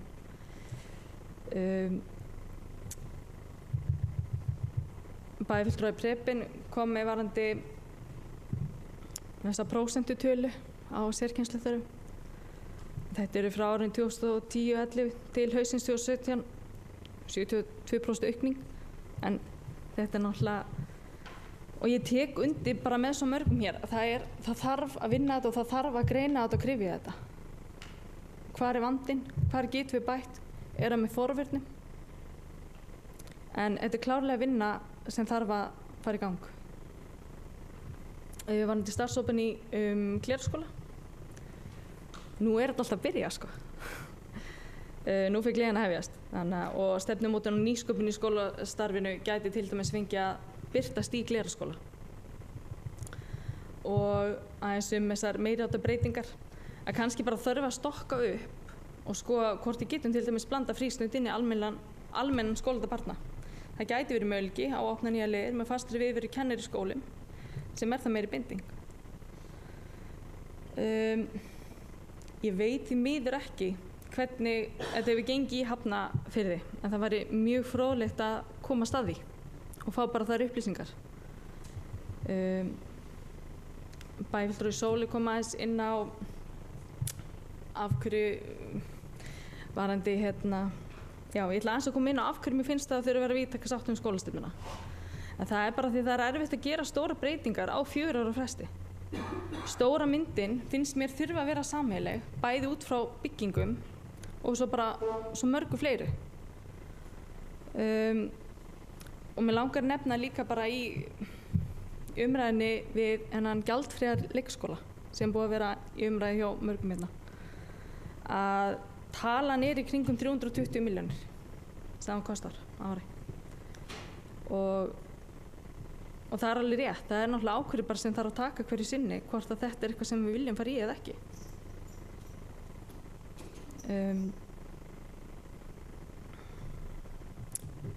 Og Bæjarfjöldur og Silja varandi ungbarnaleikskóla.